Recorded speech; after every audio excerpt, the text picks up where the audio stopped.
সাইয়েদনা জিব্রাইল সিদরাতুল মুনতাহা পর্যন্ত গেলেন। ওইখান থেকে দুইটা ঝর্ণা বা নদী নেমে গেল। বিষ্ণু বললেন, জিব্রাইল, এই নদী দুইটা কোন নদী? সাইয়েদনা জিব্রাইল বললেন, এই দুইটা নদী সিদরাতুল মুনতাহা থেকে পৃথিবীর দিকে নেমে গিয়েছে। এর একটা হচ্ছে ইরাকের ফোরাত নদী, আর একটা হচ্ছে মিশরের নীল নদী। এরপরে সাইয়েদনা জিব্রাইল বললেন, ইয়া রাসূলুল্লাহ, ইয়া হাবিবাল্লাহ, এই জায়গার নাম হলো সিদরাতুল মুনতাহা। এখানে একটা বড়ই গাছ আছে, এইটা হলো আমার লাস্ট ডেস্টিনেশন, বর্ডার এরিয়া। এই বর্ডার এরিয়ার উপরে যাওয়ার ক্ষমতা আমার নেই। 1 ইঞ্চি উপরে গেলে আমার পাখাগুলোরে জ্বালিয়ে সারখার করে দিবে কে? সৃষ্টির শুরু থেকে আজ পর্যন্ত যত নবীর কাছে আমি ওহী নিয়ে দুনিয়ার বুকে নাজিল হয়েছি গো নবী, এই সিদরাতুল মুনতাহায় কান লাগিয়ে আল্লাহর কথা শুনেছি। আজ পর্যন্ত আমিও আল্লাহরে দেখি নাই। নবী গো, আমি তো আল্লাহরে দেখি নাই, এটা আমার লাস্ট এরিয়া। আমারে যে দেখেন আপনি কোরআন নাজিল করে উপরের দিকে উড়াল দিতে, আমি উড়াল দিয়ে এখানে এসে বসে থাকি। সুবহানাল্লাহ পড়ে। এর উপরে আমি যেতে পারবো না, পাখাগুলো চলে যাবে, যাওয়ার পারমিশন নাই। তবে আপনারে পারমিশন দিছে কে? আমি এইখানে দাঁড়িয়ে রইলাম, আপনার মিটিং আল্লাহর সাথে শেষ করে আপনি নেমে আসেন গো নবী। নবী যান, আপনার মিটিং এর জন্য, আপনাকে সারপ্রাইজ দেওয়ার জন্য আপনার অপেক্ষায় আল্লাহ অপেক্ষমান। সুবহানাল্লাহ। তার মানে ফেরেশতা যেখানে শেষ, বিশ্বনবীর খেলা এখানে শুরু, ঠিক কি না? জিব্রাইল এখানে থেমে গিয়েছে, আর যেতে পারে না। জিব্রাইল যেখানে শেষ, বিশ্বনবীর যাওয়া শুরু। তার মানে মানুষ যদি শ্রেষ্ঠ হয়, সে ফেরেশতাকে ছাড়িয়ে যায়, আর মানুষ যদি নিকৃষ্ট হয়, তাহলে সে পশুতেও হার মানায়, ঠিক কি না? আপনি কখনো শুনছেন একটা সিংহ আর একটা সিংহকে মারে? একটা বাঘ আর একটা বাঘকে মারে না, একটা হরিণ আর একটা হরিণকে মারে না, একটা হাতি আর একটা হাতিকে হত্যা করে না, কিন্তু একটা মানুষ আর একটা মানুষকে হত্যা করে না। আপনি কখনো শুনবেন না যে একটা বাঘ আর একটা বাঘকে হত্যা করে 10 টুকরা করছে? শুনছেন? একটা হাতি আর একটা হাতিকে মেরে 30 টুকরা করছে? শুনছেন? কিন্তু মানুষ আর একটা মানুষকে শুধু নৃশংসভাবে হত্যাই করে না, হত্যা শেষে তাকে 10 টুকরা করে, 15 টুকরা করে, 30 টুকরা করে বস্তাবন্দি করে। চিল্লা এখন ঠিক কিনা? পাওয়া যায় না এরকম লাশ? গুম করে ফেলছে, ক্রস ফায়ার করে ফেলছে, মেরে ফেলছে, হাত পা বেঁধে, চোখের রশি বেঁধে বস্তার ভিতরে ভরে ক্ষেতের মধ্যে ফেলে দিস। 3 দিন 4 দিন পর এরকম লাশটা ফুলে উঠছে, পাওয়া যায় না? পত্রিকায় বিভৎস লাশ দেখে আমরা অবাক হই। কোন প্রাণী এমনটা করে না, মানুষ মানুষকে মেরে টুকরা টুকরা করে।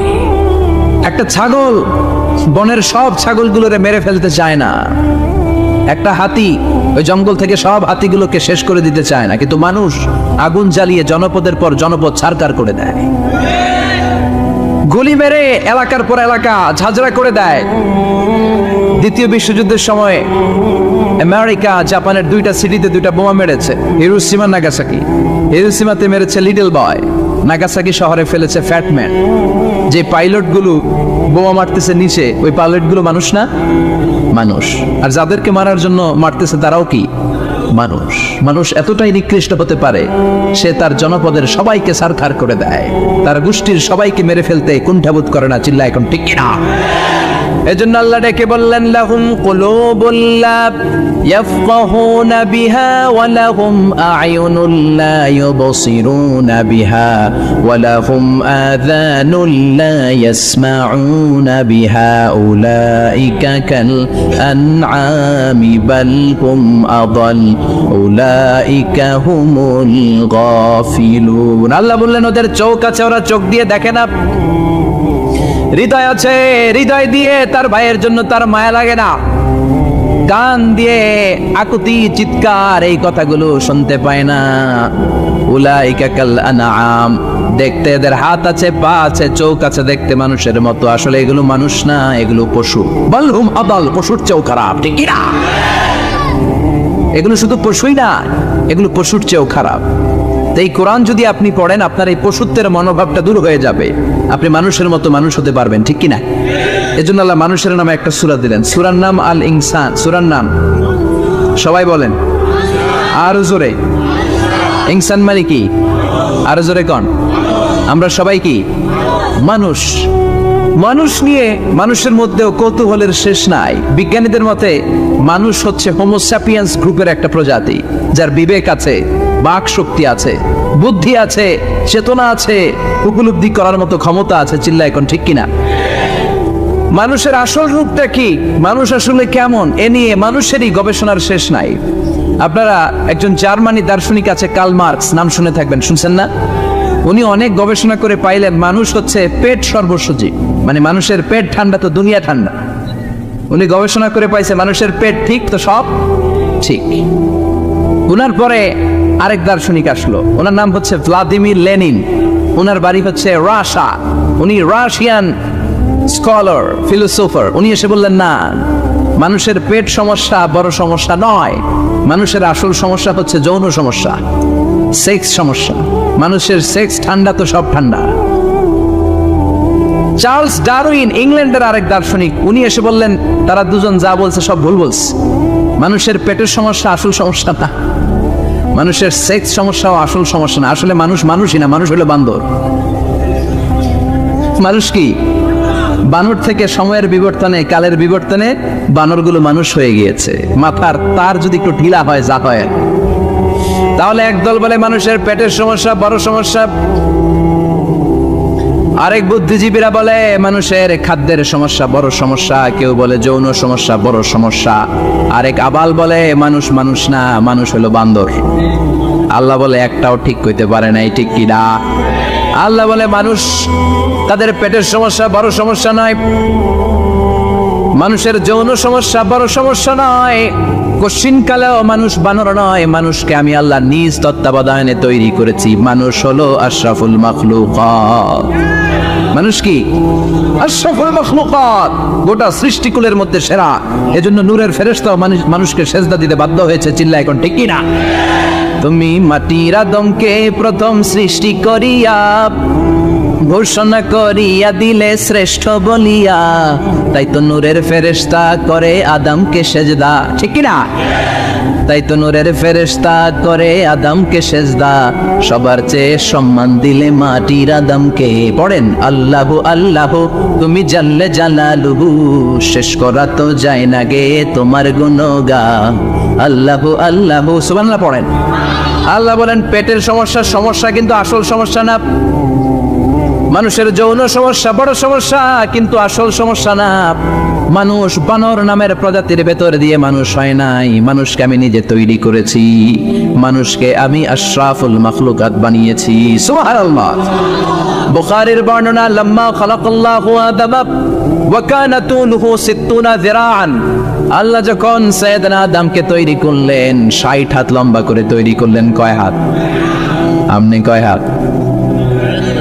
আমি কয় হাত? আমরা কয় হাত? কিন্তু আদম ছিল কয় হাত? সুবহানাল্লাহ কইবেন না?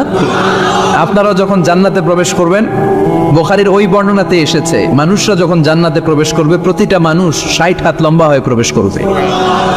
এই দুনিয়াতে দাড়ি রাখার জন্য বিশ্বনবী আদেশ করেছেন, কিন্তু জান্নাতে যারা যাবে এদের দাড়িও থাকবে না, মোছও থাকবে না, গায়ের মধ্যে পশমও থাকবে না। সুবহানাল্লাহ বাড়ি দিয়ে গিয়া চিৎকার করে পড়েন আল্লাহু আকবার। তার মানে মানুষ হলো আশরাফুল মাখলুকাত, গোটা বিশ্বের মধ্যে সেরা। আল্লাহ বললেন আদমকে আমি নিজ হাতে তৈরি করেছি। লাম্মা খালাকাল্লাহু আদম ওয়া কানা তুলুহু 60 যিরাআন, 60 হাত লম্বা করে আদমকে বানিয়েছি। আদমকে সব সৃষ্টির মধ্যে শ্রেষ্ঠত্বের মানদণ্ডে উন্নীত করে আদমকে আমি আশরাফুল মাখলুকাত বানিয়েছি। সুবহানাল্লাহ। আমরা আশরাফুল মাখলুকাত, ভালো লাগে না শুনতে? আমরা হচ্ছি খলিফাতুল্লাহি ফিল আরদ, ইন্নী জাইলুন ফিল আরদি। আল্লাহ বলেন আমি দুনিয়াতে আমার আদেশ বাস্তবায়নের জন্য, লি ইজরাই আহকামিল্লাহি ওয়া তানফিযি আওয়ামিরিল্লাহ, আল্লাহর আদেশ আল্লাহর নিষেধ জমিনের বুকে পালন করার জন্য মানুষকে আমি খলিফা বানিয়েছি। কার কথা? চুরি করলে হাত কেটে দাও, কার আইন? নাকি মাননীয় প্রধানমন্ত্রী শেখ হাসিনার আইন? এই দেশের বানানো আইন। চুরি করলে হাত কাটো, কথাটা কার? السارق والسارقة فاقطعوا أيديهما جزاء بما كسبا نكالا من الله والله عزيز حكيم. If anyone steal something very precious from the society, the government should cut down his right hand. দামি কিছু চুরি করলে এটা সাক্ষীর দ্বারা সাব্যস্ত হলে গভর্নমেন্টের উচিত তার ডান হাতটা এক কোপ মেরে কেটে দেয়া। কার কথা? বানু মখজুমিয়া গোত্রের এক মেয়ে মদিনাতে চুরিতে ধরা পড়লো। অনেক বড় ফ্যামিলির, ডিগনিফাইড শিল্পপতির মেয়ে। সাহাবারা বলল, এই মেয়ের হাত যদি বিশ্বনবী মদিনায় কেটে দেয়, মদিনাতে তো মারামারি লেগে যাবে। কে বলবে বিশ্বনবীর কাছে যে সুপারিশ করার ক্ষমতা কারো নেই? বিশ্বনবীর পালক পুত্র ওসামা বিন যায়েদ ইবনে হারেসা, তার ছেলে ওসামা, পালক পুত্রের ছেলে, তাকে বিশ্বনবী বড্ড ভালোবাসতো। তার উপাধি হলো হুব্বু রাসূলিল্লাহ, বিশ্বনবীর ভালোবাসা। সবাই বলল, ওসামা, আমরা যে বলতে পারবো না, তুই যে নবীরে সুপারিশ কর। ও নবী, যদিও চুরি করেছে মেয়েটা, সাব্যস্ত হয়েছে, কিন্তু আপনি মাফ করে দেন, হাত কেটে দিয়েন না। ওসামা যে বলে, নবী হাত কেটে দিয়েন না। বিশ্বনবীর চেহারাটা আগুনের গোলার মতো লাল হয়ে গেল। বিশ্বনবী বললেন, ওসামা, এটা আল্লাহর আইন, সুপারিশ করার সাহস তোর বুকের ভিতরে দিল কে? কে দিয়েছে স্পর্ধা? লাউ আন্না ফাতিমা বিনতি মুহাম্মদ সারাকাত লাকাতা মুহাম্মাদুন ইয়াদাহা। এই মেয়ে তো দূরের কথা, আমার কলিজার টুকরা, নয়নের পুটুলি, জান্নাতি নারীদের সর্দারিনী আমার মেয়ে ফাতেমাও যদি চুরিতে ধরা পড়ে, আমি তলোয়ারটা বের করে ফাতেমার হাত কেটে দিতে 1 সেকেন্ডও দেরি করব না। কারণ আইনটা কার? চিল্লায় বলেন, কার? এজন্য বাংলাদেশে চুরি চামারি আছে না নাই? হাজার হাজার কোটি টাকা উধাও হয়ে যায়, আছে না নাই? আমাদের মাননীয় প্রধানমন্ত্রী যদি এই নিয়ম করে দেয়, যারাই চুরি করবে হাত কেটে দেয়া হবে। বাইতুল মুকাররমের স্কয়ারের সামনে হাত কেটে দেয়া হবে। আর প্রতিটা চ্যানেল লাইভ ব্রডকাস্ট করবে, এটা সরাসরি সম্প্রচার, আমরা সবাই দেখবো কেমনে চোরদের হাত কাটে। এই নিয়ম যদি আমাদের মাননীয় প্রধানমন্ত্রী করে দেয়, দেশে আর চোর খুঁজে পাওয়া যাবে? কথা কন। তবে এই চোর লাউ চোর, ডাইল চোর, মুরগি চোর না, যারা হাজার কোটি টাকা মেরে দেয়। এক সিগনেচারে দেশের 10,000 কোটি টাকা নাই, চিল্লায় বলো ঠিক কিনা?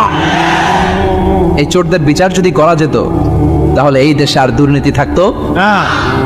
দুর্নীতি দমন কমিশনের দরকার হতো না। মন্ত্রীদের রাতের ঘুম হারাম হতো। এটা মদিনার সমাজ হয়ে যেত, শান্তির বাংলাদেশ হয়ে যেত, ঠিক কিনা? এজন্য আল্লাহ বললেন, গোলাম, এই জমিনের ভেতরে চুরি করলে হাত কেটে দিবা, জিনা ব্যভিচার করলে ডেথ পেনাল্টি, ক্যাপিটাল পানিশমেন্ট, মৃত্যুদণ্ড, সর্বোচ্চ শাস্তি, ঠিক কিনা? এজন্য ইসলাম দিয়ে যদি আইন কায়েম করা হয়, 24 ঘন্টার আলটিমেটামে সব বিচার হয়ে যাবে, যেরকম, ঠিক কিনা? ইসলাম বলে চোরের হাত কেটে দাও। জিনা ব্যভিচার করলে ডেথ পেনাল্টি, সৌদি আরবে হেড অফ করে, গলা কেটে ফেলে। বাংলাদেশেও যদি এটা করা যেত, খবর হয়ে যেত, আর কোন ধর্ষক বাংলার জমিনে জন্মাতো না, চিল্লায় বলো ঠিক কিনা? আল্লাহ বলেন, আমি মানুষকে খলিফা বানিয়েছি আমার এই হুকুম আহকামগুলো বাস্তবায়নের জন্য। সব সৃষ্টিকুলের মধ্যে থেকে মানুষকে আমি বানিয়েছি আশরাফুল মাখলুকাত। আবার মানুষকে বানিয়েছি আমি আমার খলিফা। আবার মানুষের চেহারাটা আমি আল্লাহ সব চাইতে সুন্দর করে তৈরি করেছি। সুবহানাল্লাহ। লাকাদ খালাকনাল ইনসানা ফি আহসানি তাকওয়িম। আমি মানুষের চেহারাটা সব চাইতে চমৎকার অবয়ব দিয়ে তৈরি করেছি রে গোলাম। সুবহানাল্লাহ। পৃথিবীতে যত প্রাণী আছে, সব সৃষ্টির মধ্য থেকে আমাদের সৃষ্টিটা সুন্দর না? আপনি হিউম্যান অ্যানাটমি নিয়ে যদি গবেষণা করেন, কেমনি আল্লাহ আমাদের এখানে হার্ট দিলেন, লাঞ্চ দিলেন, হ্যাঁ, তারপরে 206টা হাড্ডি দিলেন। হাড্ডিগুলো আবার ব্যান্ড করা যায়, দেখছেন? বাঁকা করা যায় না? এটা বাঁকা করা যায়। বাঁকা না করলে আপনি খাইতে পারতেন? ক্রিকেট যারা খেলো, পেস বল করতে পারতা? স্পিন বল, হ্যাঁ, অফিস স্পিন, লেগ স্পিন, কয় হুজুরও জানে কেমনে রে, তোর থেকে শিখছি বেটা। তো এই যে ছেলেপেলারা এরকম অফ স্পিন করে, লেগ স্পিন করে, এগুলো হচ্ছে আল্লাহর দেয়া কারিশমা। হাত ঘুরানো যায়। আল্লাহ যদি এটাকে এরকম ব্যান্ড করার সুযোগ না দিতেন, করতে পারতাম? আবার এইখানেও বাঁকা করার সুযোগ আছে না নাই? এইখানেও আছে না নাই? আবার এইখানেও আছে না নাই? কত কাজ। বাজার করে যখন বাজারের ব্যাগ যখন নিয়ে আসেন, কোথায় ধরে রাখেন? আঙ্গুলে ধরে রাখতে হয়। ক্যারাম যখন খেলো, কি দিয়ে টোকা মারো? সুবহানাল্লাহ কয় না বলা বাম। কত খেলার সিস্টেম আল্লাহ দিলেন। আবার ক্রিকেটের মধ্যে 2 আঙ্গুল তুললে কি? ওই যে সব মুখস্থ। আবার 1 আঙ্গুল তুললে কি? দেখছেন ঘটনা? আউট। কত কাজ এই আঙ্গুল দিয়ে। এই আঙ্গুলগুলোর বাঁকা করার, বেন্ড করার ক্ষমতা আমাদেরকে দিয়েছে কে? এজন্য আল্লাহ বললেন, লাকাদ খালাকনাল ইনসানা ফি আহসানি তাকওয়িম। আমি মানুষের চেহারাটা সব চাইতে সুন্দর করে তৈরি করেছি। মানুষ সুন্দর, আমাদের চোখ সুন্দর না মিয়া? আমাদের চোখ যদি সুন্দর হতো, তাইলে আমরা বুঝতাম মানুষগুলো কত সুন্দর। আমরা মনে করি ধলা হইলেই সুন্দর। কয় ধলা, ধলা এটা সুন্দর। ডাকাইত, এগুলো ডাকা। একটা মানুষের চেহারা স্কিন যদি কালো হয় এর মধ্যে একটা সৌন্দর্য আছে না নাই? একটা মেয়ের স্কিন যদি কালো হয় তারপরও চেহারায় সৌন্দর্য আছে না নাই? কয় না হুজুর আমার বউ সুন্দর না, কালা কালা। আছে না নাই? তুই ডাকাত, তুই কি? একজন মানুষের চেহারা যেরকমই হয় আপনি খেয়াল করে দেখবেন তারপরও তার অবয়বের মধ্যে একটা এক্সট্রা অর্ডিনারিটি আছে, কারোর সাথে কারোটা মিলে না। সুবহানাল্লাহ পড়েন। এজন্য প্রতিদিন স্ত্রীরে বলবেন, স্ত্রী তুমি সুন্দরী, তুমি অনন্যা, তোমার চাইতে সুন্দরী গোটা বিশ্বে কেউ নাই। কইবেন না? মুরব্বীরা কয় না, কইতাম না, আগে কইয়া ফেলেছি। এগুলো বলবেন, এগুলো বললে স্বামী স্ত্রীর মধ্যে ভালোবাসা বাড়াই দিবে কে? আমি প্রায় এগুলো বলি, উৎসাহিত করি যে স্বামী স্ত্রীর মধ্যে যে ভালোবাসাটা এটা পবিত্র, এটা জান্নাতি। এই ভালোবাসা জান্নাতে শুরু হয়েছিল সাইয়েদনা আদম আর হাওয়ার মধ্য দিয়ে। চিল্লা এখন ঠিক না? স্বামী স্ত্রী দুইজনে একের হাতের সাথে আরেকজনের হাত মিলালে হাতের সগীরা গুনাহ মাফ করে কে? স্ত্রীর চেহারার দিকে নজর করে তাকালে চোখের গুনাহ মাফ করে দেয় কে? স্ত্রীর জন্য প্রতি মাসে যে খরচ দেন এই টাকাগুলো সদকা দেওয়ার সওয়াব আছে না নাই? স্ত্রীকে যে দামি দামি ভ্যানিটি ব্যাগ কিনে দেন এটা তো সওয়াব আছে না নাই? কক্সবাজারে ঘুরতে নিয়ে গেলে সওয়াব আছে না নাই? ফুল কিনে দিলে সওয়াব আছে না নাই? ভালোবাসার গান শোনাইলে সওয়াব আছে না নাই? আজকে পারবেন না শোনাইতে রাত্রেবেলা? পারবেন? পারবেন? পোলাপাইনরা কয় পারবো। তোকে তো একটা বিয়ে হয় নাই, বিয়ার পরে শোনাইস। তো ভালোবাসার গানগুলো শোনালে নিজেদের মধ্যে একটা ইন্টিমেসি তৈরি হয়। বিশ্বনবী এরকম স্ত্রীর সাথে খুনসুটি করতেন, ভালোবাসা করতেন। এটা হালাল, কিন্তু এটা জায়গা মতো না করে বাবির লগে করলে মায়ের আসে না নাই? আছে। ভালোবাসার গান জায়গা মতো শোনাতে হবে। স্ত্রীকে ভালোবাসার গান না শুনিয়ে যদি চাচাতো বোনরে শোনাও, শালিরে শোনাও, পাড়ার মেয়েদের সাথে যদি টাঙ্কি মারো, ফিল্ডিং মারো, মায়ের আসে না নাই? তার মানে জায়গা মতো করলে সব সওয়াব। সুবহানাল্লাহ পড়েন। আর বিয়েটারে সহজ করে দিবেন। আমি তো সব জায়গায় বলি বিয়েটাকে সহজ করে দেন, আমরা বিয়েটারে কঠিন করে ফেলছি। একটা ছেলে এই দেশে 16 থেকে 18 বছর বয়সে ম্যাচিউরড হয়, কিন্তু ওরে বিয়ের পিড়িতে বসায় 32 বছর বয়স। তো বাকি 32 বছর কি আঙ্গুল চুষবে? কথা কন, কি করবে? ও যে পাপ কাজ করে, ও যে পর্নোগ্রাফি দেখে, ও যে মাস্টারবেশন করে, এগুলোর পার্সেন্টেজ গুনাহ মা বাবার আমল নামায় আছে না নাই? মা বাবার এত সহজে পার পেয়ে যাবেন না। ছেলে মেয়েগুলারে সময় হলে বিয়ে দিয়ে দেন। বিয়ের চেয়ে ভালো কাজ পৃথিবীতে আছে? যেই সমাজে বিয়ের খরচ বেড়ে যায় ওই সমাজে জেনার খরচ কমে যায়। বিয়ে করতে লাগে 10 লাখ, জেনা করতে লাগে 500 টাকা। কথা কন। এজন্য জেনাকে সহজ করবেন না বিয়েকে সহজ করবেন? বিয়ের কথা কইলেই পোলারা কয় তুই নিজের পায়ে দাঁড়া। তো এতদিন ও কার পায়ে দাঁড়াইছে? সহজ করবেন তো? আল্লাহ তুমি বোঝার তৌফিক দাও। এরপর আল্লাহ বললেন আমি মানুষকে শুধু আশরাফুল মাখলুকাতি বানাই নাই, আমার খলিফাই বানাই নাই। মানুষের চেহারাটা শুধু আমি সুন্দর করে দেই নাই, গোটা বিশ্বের মধ্যে মানুষকে আমি সবচাইতে শক্তিশালী করেছি। সবচেয়ে শক্তিশালী কে? মানুষ। চিল্লায় বলেন শক্তিশালী কে? আল্লাহ যখন পৃথিবী বানালেন, মুসনাদে আহমদ ইবনে হাম্বলের বর্ণনা, পৃথিবী কাঁপাকাঁপি শুরু করলো। খালি কাঁপে, খালি কাঁপে। পৃথিবীর কাঁপাকাঁপি বন্ধ করার জন্য আল্লাহ পৃথিবীর মধ্যে 7টা টেকটনিক প্লেট বসিয়ে দিলেন। 7টা পাহাড়। 7 tectonic plates creates the mountain range on earth. এই 7টা প্লেট পৃথিবীতে এই পাহাড়গুলো উঁচু নিচু টিলা টপ্পর তৈরি করেছে। পৃথিবীব্যাপী যত পাহাড় আছে এই টেকটনিক প্লেটের কারণে।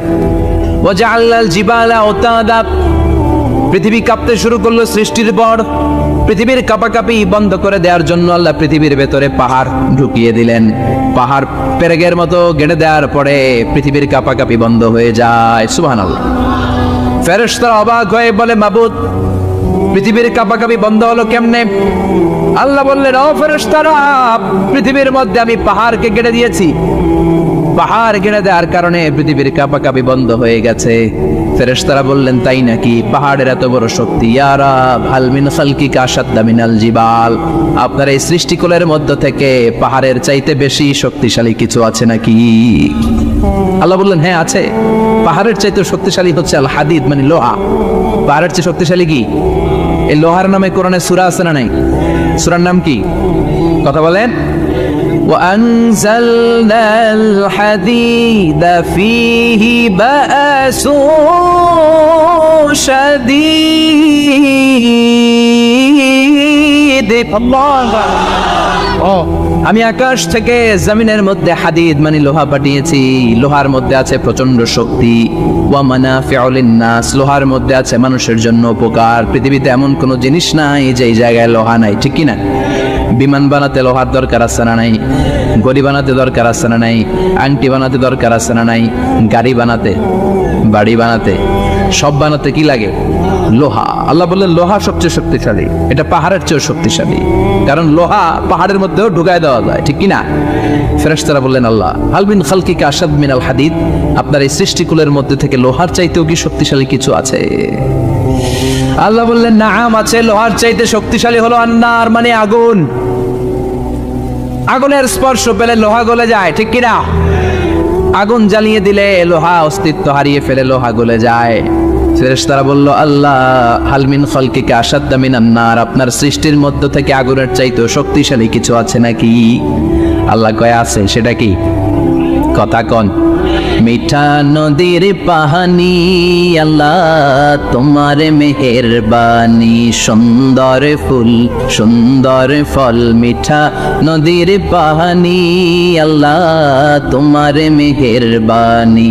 তুমি কতই দিলে রতন, ভাই বেরাদর পুত্র স্বজন, খোদা পেলে অন্ন যোগাও, মানি চাই না মাহানি আল্লাহ তোমার মেহেরবানি। সুন্দর ফুল সুন্দর ফল আল্লাহ তোমার মেহেরবানি। চিল্লায় পড়েন আল্লাহু আকবার। আল্লাহ বললেন আগুনের চেয়ে শক্তিশালী হলো পানি। আগুনের মধ্যে যদি পানি ঢেলে দেয়া হয় আগুন নিভে যায়, ঠিক কিনা? ফেরেশতারা বলল আল্লাহ আল মিন খালকিকা আশাদ্দা মিনাল মা, আপনার সৃষ্টিকুলের মধ্যে পানির চাইতেও শক্তিশালী কিছু আছে নাকি? আল্লাহ কইলেন আছে, সেটা হইল আর রিহ মানে বাতাস। সুবহানাল্লাহ কম। কারণ বাতাসের ঝাপটায় পানি দোলা খায়, বাতাসের ঝাপটায় পানির মধ্যে উচ্ছ্বাস তৈরি হয়, সাগরে জলোচ্ছ্বাস হয়, ঠিক কি না? বাতাস ধাক্কা মারলে পানিতে দোলা লাগে, সিডর হয়, নার্গিস হয়, আইলা হয়, মহাসেন হয়, ঘূর্ণিঝড় হয়। পানির চাইতে বাতাস বেশি শক্তিশালী। ফেরেশতারা অবাক হয়ে বলে আল্লাহ তাহলে আপনার সৃষ্টিকুলের মধ্য থেকে বাতাসের চাইতেও শক্তিশালী কিছু আছে নাকি? আল্লাহ কয় আছে। ফেরেশতারা বললেন বাতাসের চাইতেও শক্তিশালী যদি কিছু থেকে থাকে সেটা কি? আল্লাহ বললেন সেটা হলো মানুষ, বানি আদম আল ইনসান। তবে ওই মানুষ যেই মানুষ দান করে, কি করে? ডান হাত যা দান করে বাম হাত সেটা টের পায় না। সুবহানাল্লাহ। আল্লাকা সিররুন ইনদাল্লাহ বাইনাকা আনতা ওয়া বাইনাল্লাহ, আল্লাকা সাদাকাতুন তাখফা লা ইয়ালামুহা ইল্লাল্লাহ, আল্লাকা সিররুন ইনদাল্লাহ বাইনাকা আনতা ওয়া বাইনাল্লাহ, আল্লাকা সাদাকাতুন তাখফা লা ইয়ালামুহা ইল্লাল্লাহ। সুবহানাল্লাহ পড়েন। তোমার কি এমন কোন আমল আছে নাকি যে আমল আল্লাহ ছাড়া কেউ জানে না? তুমি এমন কোন গোপন দান করেছো নাকি যেই দানটা আল্লাহ ছাড়া কেউ দেখেনি, ঠিক কি না? গোপন দান আল্লাহর রাগকে কমিয়ে দেয়। তাহলে ওই মানুষ ওই বাতাসের চাইতেও শক্তিশালী যে মানুষ ডান হাতে দান করলে বাম হাতও টের পায় না। মানুষ টের পাওয়া তো দূরের কথা, চিল্লায় পড়েন আল্লাহু আকবার। এজন্য আল্লাহ বললেন মানুষকে আমি আশরাফুল মাখলুকাত বানালাম, মানুষকে আমি আমার খলিফা বানালাম, মানুষের চেহারাটা সুন্দর করলাম, আবার মানুষকে আমি সব চাইতে শক্তিশালী করে বানালাম। তার এই আল্লাহর কোরআন যদি ঠিক মতো পড়া যায়, মানুষের মতো মানুষ বানিয়ে আপনার জান্নাতি বানাবে কে? তার মানে কোরআন পড়লে মানুষের মতো মানুষ হওয়া যায়। চিল্লায় বলেন কি হওয়া যায়? সবাই বলেন মানুষের মতো মানুষ হতে চান তো সবাই? সবাই চাই। আসুন দেখি মানুষের নামে সূরায় আল্লাহ কি বললেন, পড়েন। আউযু বিল্লাহি মিনাশ শাইতানির রাজিম, বিসমিল্লাহির রহমানির রহিম। هل أتى على الإنسان حين من الدهر لم يكن شيئا مذكورا। আল্লাহ বললেন মানুষের জীবনের একটা সময় ছিল যেই সময়টা উল্লেখ করার মতো মানুষ কিছুই ছিল না। সুবহানাল্লাহ। প্রত্যেক মানুষের জীবনে এমন একটা সময় ছিল যে সময়টাতে উল্লেখ করার মতো সে আসলে কিছুই ছিল না, তার অস্তিত্বই ছিল না, সে জিরো ছিল, তাকে জিরো থেকে হিরো বানিয়েছে কে? আল আতা আলাল ইনসান, এই হাল হচ্ছে ইস্তেফাম তাকরিরি, বিমানা ক্বাদ আতা আলাল ইনসান, অবশ্যই অবশ্যই মানুষের জীবনে এমন একটা সময় এসেছে লাম ইয়াকুন শাইআম মাযকুরা, উল্লেখ করার মতো সে কিছুই ছিল না। কার কথা? মুফাসসিরিন একরাম ইনসান দ্বারা এখানে দুইটা জিনিস বুঝিয়েছেন, এক হলো সাইয়েদনা আদম, আর এক হলো আমরা সবাই। এই পৃথিবীতে মানুষ বানানোর তিন ক্যাটাগরি। ক্যাটাগরি নাম্বার 1, মাও নাই বাবাও নাই, এই সিস্টেম আল্লাহ কার বানাইছে? কথা বলেন। আবার শুধুমাত্র মা আছে বাবা নাই, এই সিস্টেমে কাকে বানালেন? আবার বাবাও আছে মাও আছে, এই সিস্টেমে কারে বানালেন? আমাদেরকে বানালেন। আবার সাইয়েদনা আদমকে আল্লাহ যখন বানালেন, তিনি বানালেন মিন তিনিন লাযিব, এঁটেল মাটি থেকে বানালেন। এঁটেল মাটি দিয়ে কাঠামো বানানো যায় না, স্ট্রাকচার করা যায় না। এঁটেল মাটি জমিন থেকে নিয়ে আল্লাহ রেখে দিলেন 40 বছর। চিল্লায় বলেন কয় বছর? আর আকাশকে বললেন ইয়া সামাউ আমতিরি আলাইহি 40 সানা, ও আকাশ এই মাটির উপরে 40 বছর তুমি বৃষ্টি দাও। 40 বছর এঁটেল মাটির উপরে বৃষ্টি জমতে জমতে জমতে জমতে এটা হয়ে গেল হামাইম মাসনুন, কাদামাটি। সুবহানাল্লাহ পড়েন। কাদামাটি থেকে গেল 40 বছর। কাদামাটি থেকে আল্লাহ সাইয়েদনা আদম আলাইহিস সালামের ডাইস বানালেন। তারপরে আল্লাহ সূর্যরে বললেন ইয়া শামসু হাররিকি আলাইহি 40 ইয়াউমা, ও সূর্য এবার আদমের কায়ার উপরে, মূর্তির উপরে তুমি 40 বছর সূর্যের আলো দাও। 40 বছর সূর্যের প্রখর ও তীব্র তীর্যক তাপে এবং কিরণে আদম হয়ে গেছে এখন সলসলিন কাল ফাখার, প্রকামলে ঠন ঠন করে। সুবহানাল্লাহ পড়ে। এখনো রুহের ফুৎকার দেয় নাই এখনো, কিন্তু কেটে গেছে 120 বছর। 340 কত? 120 বছর চলে গেল। এই বিশাল লম্বা সময়ে আল্লাহ বললেন লাম ইয়াকুন শাইআম মাযকুরা, উল্লেখ করার মতো আদম কিছুই ছিল না। রুহের ফুৎকার যেহেতু দেয় নাই 140 বছর, এটা এঁটেল মাটি, পরে ছিল কাদামাটি, এরপরে হয়েছে মূর্তি, ঠনঠনে মূর্তি। উল্লেখ করার মতো আদমের জীবনে 124 বছরে কিছুই ছিল না। চিল্লায় বলেন ঠিক কিনা? আবার আমরাও যারা সলিমদ্দি কলিমদ্দি, আমরাও আমাদের মায়ের পেটের ভেতরে প্রথমে ছিলাম 40 দিন। বুখারীর বর্ণনা ইন্না আহাদাকুম ইউজমাউ খালকুহু ফি বাতনি উম্মিহি 40 ইয়াওমান সুম্মা ইয়াকুনু নুতফাতান মিসলা যালিক সুম্মা ইয়াকুনু আলাকাতান মিসলা যালিক ফায়াতি ইলাইহিল মালাকু ফায়ানফাখু ফীহির রূহ। আমরা যারা সলিমদ্দি কলিমদ্দি, আমরা আমাদের মায়ের পেটের ভেতরে 40 দিন ছিলাম নুতফা, এক ফোঁটা বীর্য। তারপরে 40 দিন ছিলাম আলাকা, রক্তপিণ্ড। তারপরে 40 দিন ছিলাম মুদগা, গোশতপিণ্ড। 340 120 দিন। কয় দিন? এই 120 দিনের লম্বা সময়ে লাম ইয়াকুন শাইআম মাযকুরা, উল্লেখ করার মতো আমরা আসলে কিছুই ছিলাম না, কারণ মানুষই তো হয় নাই, ডিফর্ম বেবি, এখনো দেহের আগাগোড়া কিছু হয় নাই।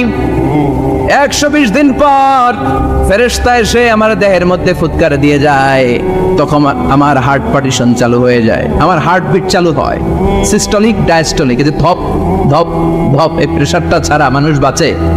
ফুসফুসের কাজ কি? খালি ধপ ধপ করে, দম টানে আর দম নেয়, দম ফুরাইলে ঠুস। আমরা ছিলাম নুতফা, আলাকা, মুদগা, sperm drop, then blood clot, and finally the little flash. আমি আমার এমফিল রিসার্চ করেছি এটার উপর, এটা ইংরেজিতে বলে এমব্রয়োলজি, ভ্রূণতত্ত্ব। How the little embryo develops in mother womb, মায়ের পেটে এই ছোট্ট ভ্রূণ, এটা কেমন করে শুক্রাণু ডিম্বাণু থেকে 8 মাস 10 মাস 9 মাস পরে কেমন করে জমিনে আসে। How the little embryo develops in mother womb, মায়ের পেটে কেমন করে ডেভেলপ করে। একেবারে ক্ষুদ্র ছিলাম আমি, তুচ্ছ ছিলাম আমি, নগণ্য ছিলাম আমি, আমার কোনো নাম ছিল না, আমার কোনো গ্রাম ছিল না, আমার কোনো পরিচয় ছিল না। এখন দুনিয়াতে আমাদের পরিচয় আছে না নাই? কিন্তু মিজানুর রহমান আজহারী একটা সময় লাম ইয়াকুন শাইআম মাযকুরা, তোরা কেউ চিনতো না, তোর নামটাও কেউ জানতো না, উল্লেখ করার মতো তুই কিছুই ছিলি না।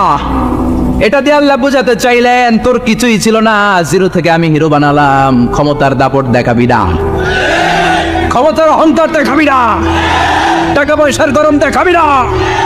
2 দিনের টাকার মালিক হয়ে ওর পা জমিনে লাগে না, এরকম টাকা আছে না নাই? লাম ইয়াকুন শাইআম মাযকুরা, তোর চেয়ে বড় ক্ষমতাশীল ছিল ফেরাউন। আল্লাহ ছাড় দিয়েছে, ছেড়ে দেয় নাই, ঠিক কিনা?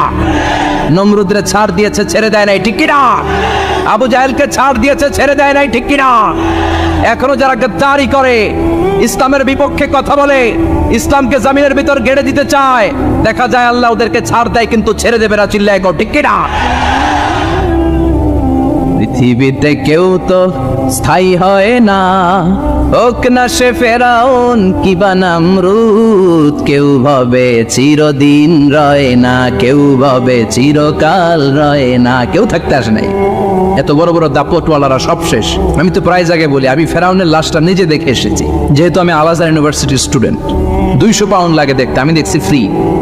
আবার আল আজহারের জামিআতু আল আজহার শরীফের একটা কার্ড ছিল, ওটা দেখাইলে সব ফ্রি, ফ্রিতে দেখে আসছি। আমি অবাক হয়েছি, এই লোকটার হুঙ্কারে মিশরের জমিন থার থার করে কাঁপতো। আজ করে শেষ করে দিছে কে? আজ আছে কাল নাই, ঠুস দম ফুরাইলে। এজন্য আল্লাহ বললেন, হাল আতাব আলাল ইনসানি হিনুম মিনাদ দাহরি লাম ইয়াকুন শাইআম মাযকুরা।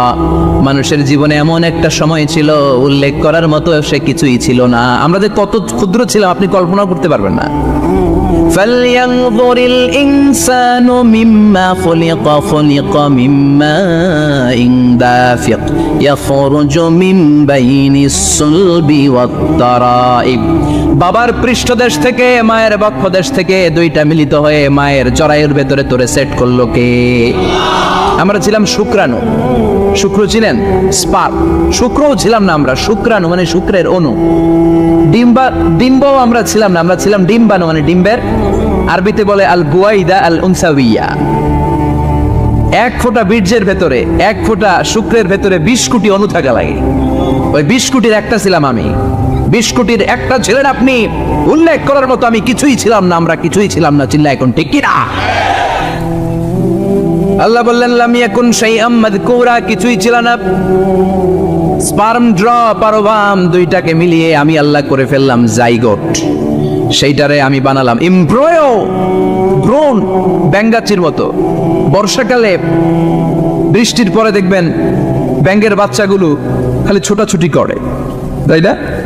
কালো কালো দেখা যায় না? আমি আপনি আমরা প্রত্যেকে এরকম ব্যাঙ্গের বাচ্চার মতো ছিলাম। হাত পা তো দূরের কথা, ব্যাঙ্গের বাচ্চার মতো ছিলাম। মায়ের জরায়ুর দেয়ালে লেপ্টে ছিলাম। আমাদের হাত ছিল না, আমাদের পা ছিল না, কিচ্ছু ছিল না। সেখান থেকে আল্লাহ আমাদেরকে বড় করতে লাগলেন। এরপরে আমরা হয়ে গেলাম ফেটাস, ডেভেলপড স্টেজ। 120 দিন পরে আল্লাহ তাআলা আমাদের রুহের ফুৎকার দিলেন, আমার হার্ট দিলেন, আমার লাংস দিলেন, আমার গল ব্লাডার দিলেন, আমার কিডনি দিলেন, আমার লিভার দিলেন, আমার ইন্টেস্টাইন দিলেন, আমার দেহের ভিতরে তিনি রক্ত ঢুকিয়ে দিলেন। আমার কলবের এই ধাক্কা ধাক্কি শুরু হয়ে গেল।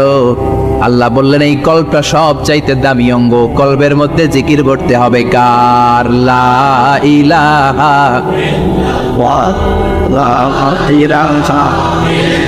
লা ইলাহা ইল্লাল্লাহ মুহাম্মাদুর রাসূলুল্লাহ সাল্লাল্লাহু। কলবের ভেতরে ভরতে হবে আল্লাহর জিকির। অনেকেই কলবের ভেতরে ভরে আয়না, আছে না নাই? আয়না বসাইয়া দে মোর দয়াল বাবা, কেল্লা কাবা আহেনার কারিগর। আয়না বসাইয়া দে মোর, তোর বাবার কলবে তো আয়না নাই, তোরই কি আয়না দিবে বেটা? বিশ্বনবী কখনো বলেছেন কলবে আয়না বসাতে? বিশ্বনবীর সাহাবারা কলবে বসাতে হবে আল্লাহর জিকির। আলা বিজিক্রিল্লাহি তাতমাইন্নুর। দুনিয়ার কোনো কিছু কলবকে ঠান্ডা করতে পারে না একমাত্র আল্লাহর জিকির ছাড়া। চিল্লা এখন ঠিক কিনা? এজন্য আল্লাহ বললেন হাল আতা আলাল ইনসানি হিনুম মিনাদ দাহরি লাম ইয়াকুন শাইআম মাযকুরা। প্রতিটা মানুষের জীবনে এমন একটা সময় ছিল, উল্লেখ করার মতো কিছুই ছিলাম না। এই আয়াতটা যখন ইসলামের প্রথম খলিফা বিশ্বনবীর ডান হাত সাইয়েদনা আবু বকর পড়তেন, তিনি শুধু কান্না করতেন, চোখের পানি ফেলতেন আর বলতেন লাইতাহা তাম্মাত, হায় হায় আমার পুরো জীবন যদি এভাবেই কেটে যেত। লাম ইয়াকুন শাইআম মাযকুরা, মায়ের পেটের ভিতরে যখন ছিলাম কিছুই যখন ছিলাম না, এরকমই যদি থাকতাম কতই না ভালো হতো। লা নাবতালি ওয়ালা নালিদ, জন্মগ্রহণ করতাম না, পরীক্ষার সম্মুখীন হতাম না, জীবনটা যদি এমনিই কেটে যেত কতই না ভালো হতো। এজন্য আল্লাহ বললেন প্রতিটা মানুষের জীবনে এমন একটা সময় ছিল, উল্লেখ করার মতো সে কিছু ছিল। এই সুন্দর ফুল সুন্দর ফল মিঠা নদীর পানি আল্লাহ তোমার মেহেরবানি, তুমি কতই দিলে রতন ভাই বেরাদর পুত্র স্বজন, ক্ষুধা পেলে অন্ন যোগাও মানি চাই না মানি আল্লাহ তোমার মেহেরবানি। পড়েন সুন্দর ফুল মিঠা নদীর পানি আল্লাহ তোমার মেহেরবানি। সুবহানাল্লাহ পড়েন। বিশ্বনবীর ফুতে বরকত আছে না নাই? কারণ ইমানটা ছিল তাজা। আমরা পরিপূর্ণ মুমিন হতে চাই যে ইমান ছিল আবু বকরের অন্তরে, যে ইমান ছিল ওমরে ফারুকের অন্তরে। আল্লাহ তুমি কবুল করো। তাহলে এই সূরা এমন সূরা যে সূরা পরে ফু দিলে অসুস্থরে সুস্থ করে দেয় কে? বিশ্বাস হয়? ইমান আছে তো? গন্ডগোল নাই তো?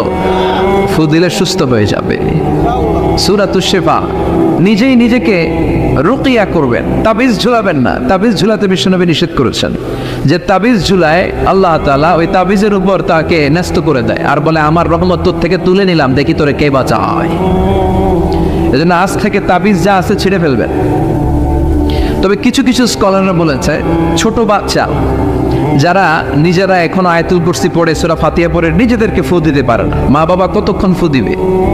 2 বছরের বাচ্চা, 1 বছরের বাচ্চা, মা বাবা যখন ফু দেয় জিন পড়ি এসে ডিস্টার্ব করে না। মা যখন রান্না করে যায় ছোট বাচ্চাটা এসে ডিস্টার্ব করে, আছে না নাই?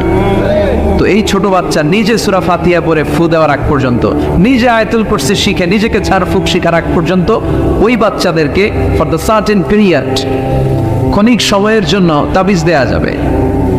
অনেক মূর্খরা এগুলো বুঝতে চায় না। আমার এক আলোচনা নিয়ে অনেক জায়গায় তোলপাড় যে আজহারী সাহেব তাবিজের পক্ষে কথা বলেছে, ছোট বাচ্চাদের তাবিজের কথা বলেছে। কই পেয়েছে দলিল? ওরা পড়ে নাই।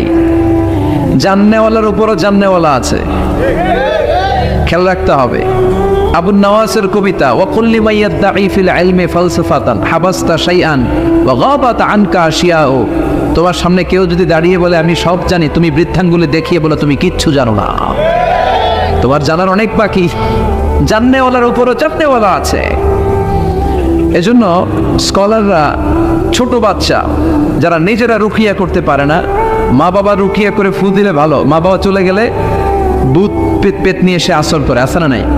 ওই বাচ্চার সিকিউরিটির জন্য কোরআনের আয়াত দিয়ে তাবিজ দেয়া যাবে। কিন্তু ওই বাচ্চা যখন নিজে সূরা ফাতিহা শিখে যাবে, নিজে যখন আয়াতুল কুরসি শিখে যাবে, তখন ওই তাবিজ ছিঁড়ে ফেলতে হবে। কথা বুঝতে পেরেছেন?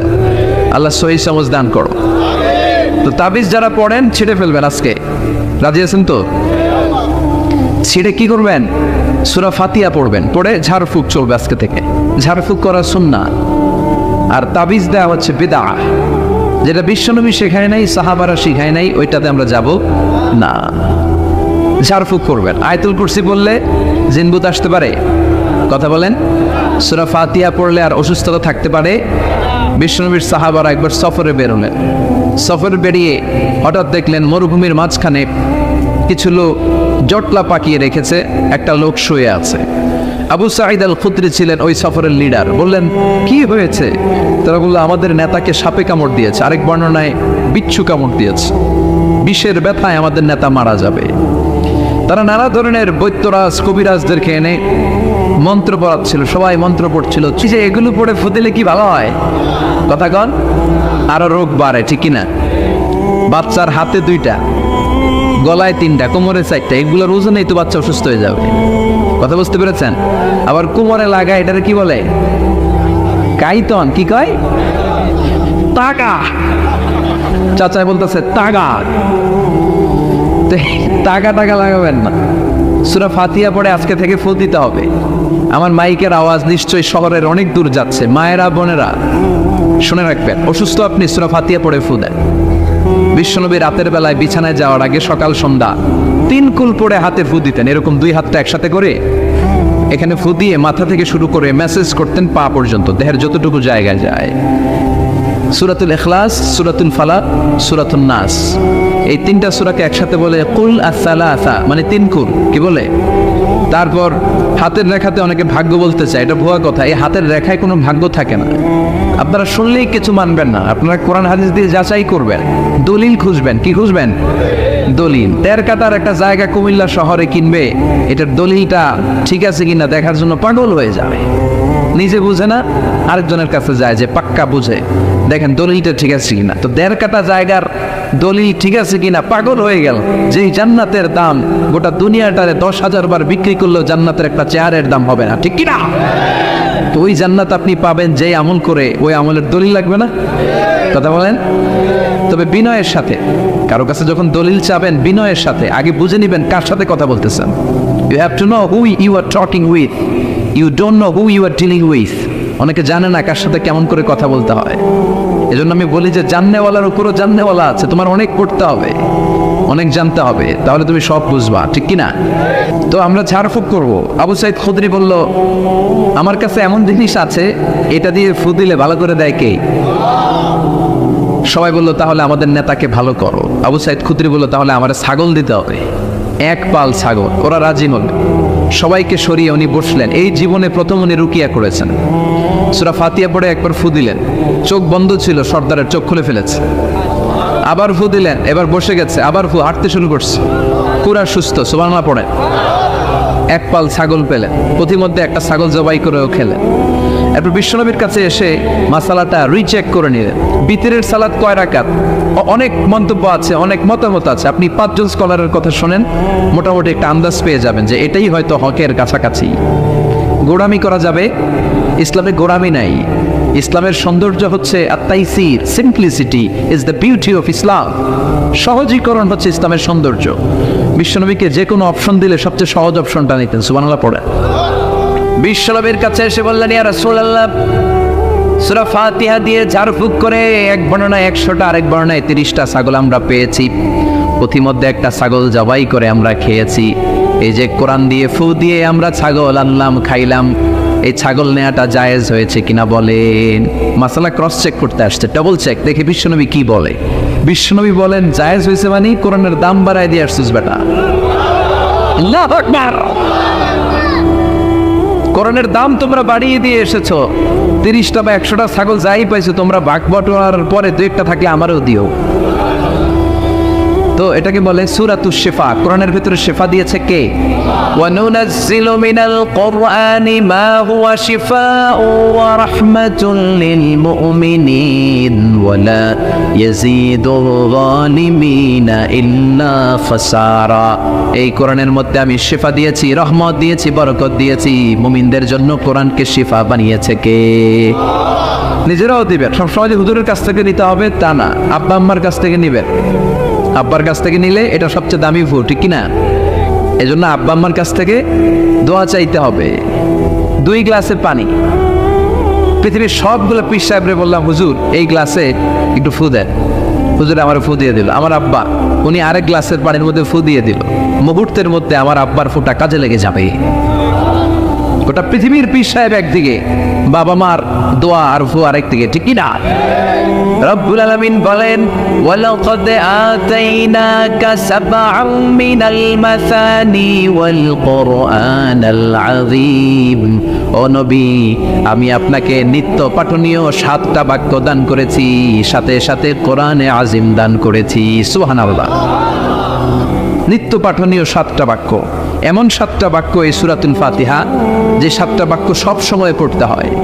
যারা প্রতিদিন নামাজ পড়ে, শুধু ফরজ নামাজ পড়ে, তার 17 বার পড়তে হয় এই সূরাটা। লা তুহসা আজাইবুহু ওয়া লা তাবলা গরাইবুহু ফীহি মাসাবিহুল হুদা ওয়া মানারুল হিকমা।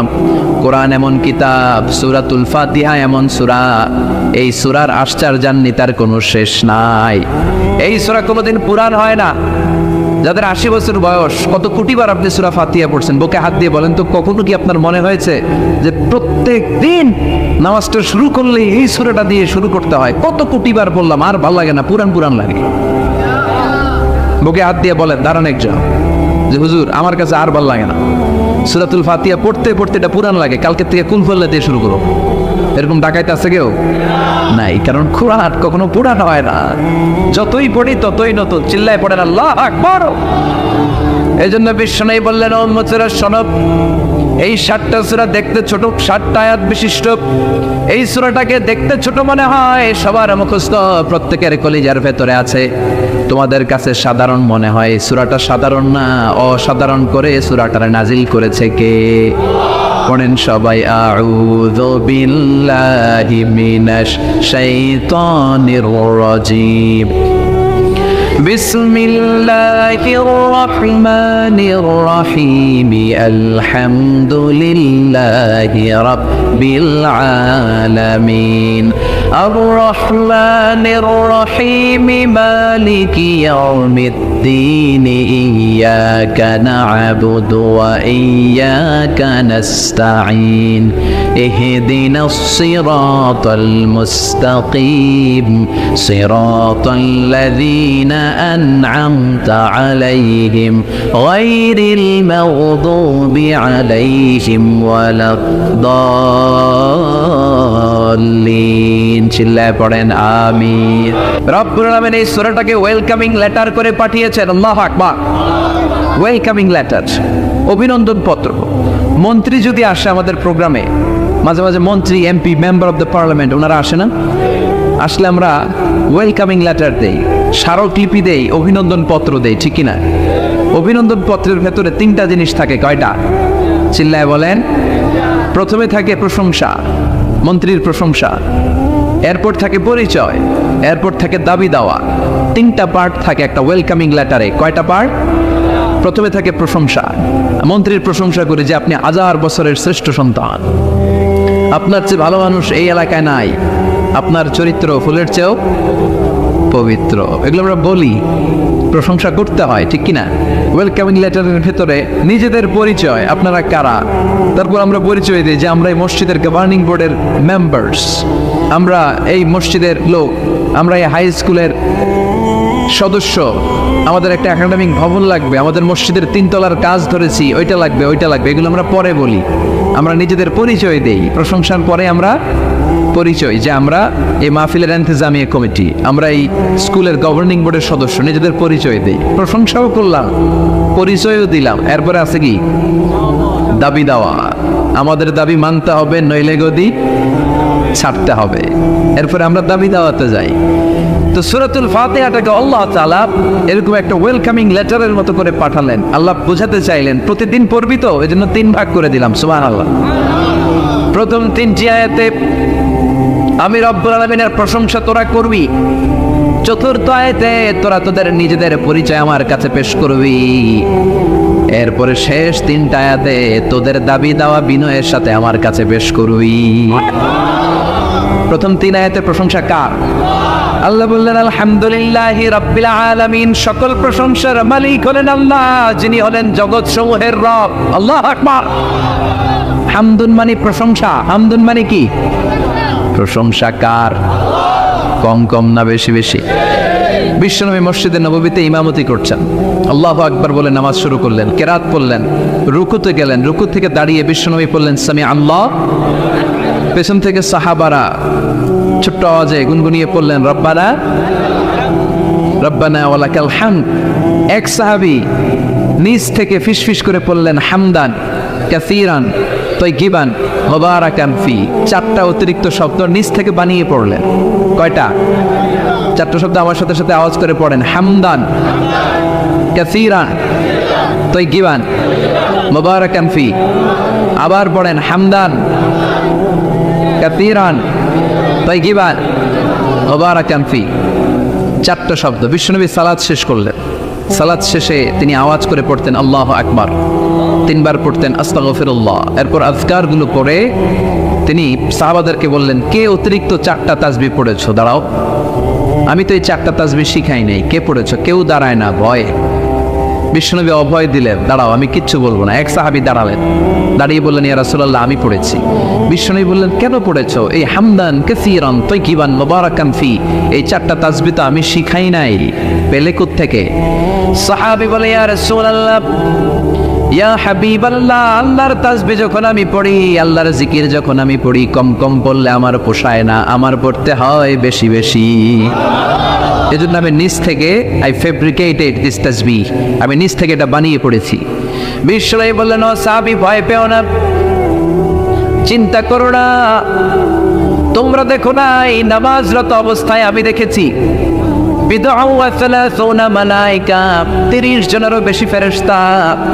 তোমার এই অতিরিক্ত 4টা যে তাসবির সওয়াব হয়েছে, এই 4টা তাসবির সওয়াবটা 30 জনেরও বেশি ফেরেশতা কে কার আগে এই সওয়াবটা আল্লাহর আরশে পৌঁছে দিবে, এই নিয়ে ফেরেশতাদের মধ্যে আকাশে প্রতিযোগিতা চলছিল।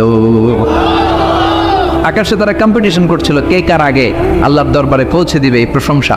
এজন্য আল্লাহর প্রশংসা কম কম না বেশি বেশি? আল্লাহর প্রশংসা করে আমরা শেষ করতে পারবো? সাগরের জলকে কালি করে, গাছের পাতাকে খাতা করে, তোমার মহিমা লেখা শেষ হবে না, যদিও লিখি প্রভু জীবন ভরে। সাগরের জলকে কালি করে, গাছের পাতাকে খাতা করে, তোমার মহিমা লেখা শেষ হবে না, যদিও লিখি প্রভু জীবন ভরে। সাগরের জলকে কালি করে। সুবহানাল্লাহ পড়ে। উপমাটা খেয়াল করেছেন? মেটাফরিক, এটাকে বলে মেটাফোর, রূপক অর্থে মাজাজি ভাবে আল্লাহ বলেছেন সাগরের জল যদি কালি হয়, গাছের পাতা যদি খাতা হয়। পৃথিবীতে কয়টা গাছ আছে? সুবহানাল্লাহ পড়বেন না? এই সব গাছের পাতা যদি খাতা হয়ে যায়, সাগরের জল যদি কালি হয়ে যায়। পৃথিবীর সবচেয়ে গভীরতম সাগরের নাম প্রশান্ত মহাসাগর।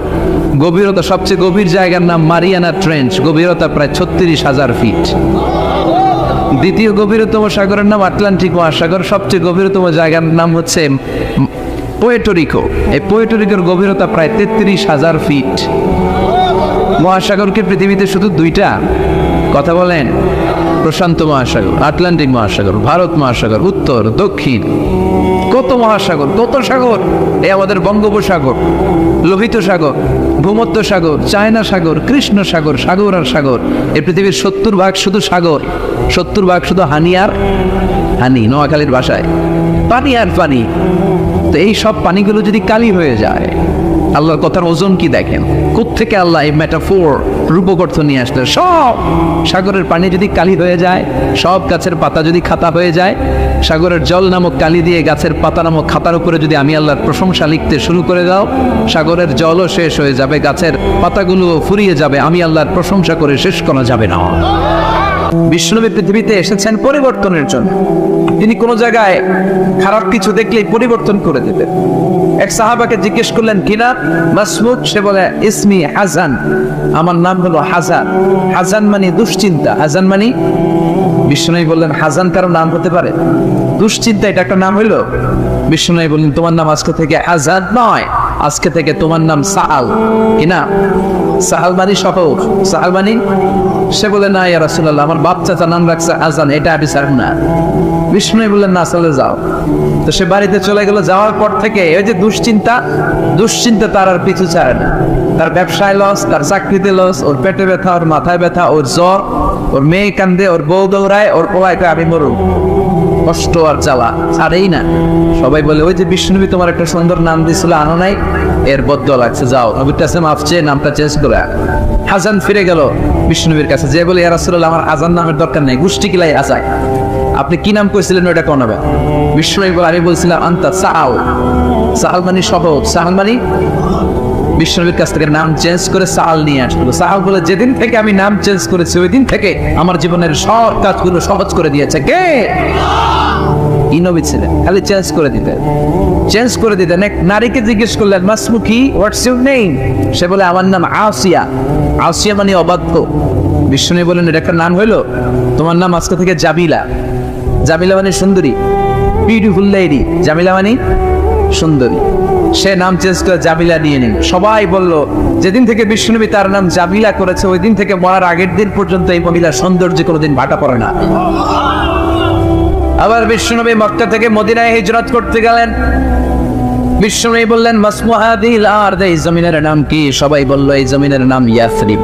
কি না? মদিনার আগের নাম ইয়াসরিব। ইয়াসরিব মানে to take revenge from someone, কারো থেকে প্রতিশোধ নেয়া। বিষ্ণুনবী বললেন, আমি যেই শহরে থাকবো, ওই শহরের নাম হবে প্রতিশোধ। How come? It's quite impossible. অসম্ভব। আমি রহমতের নবী, ওমা আরসালনাকা ইল্লা I have sent you as a mercy for the entire universe. ও নবী, আমি আপনাকে গোটা বিশ্বের জন্য রহমত করে পাঠিয়েছি। রহমতের নবী যেই শহরে থাকবে, ওই শহরের নাম প্রতিশোধের শহর না।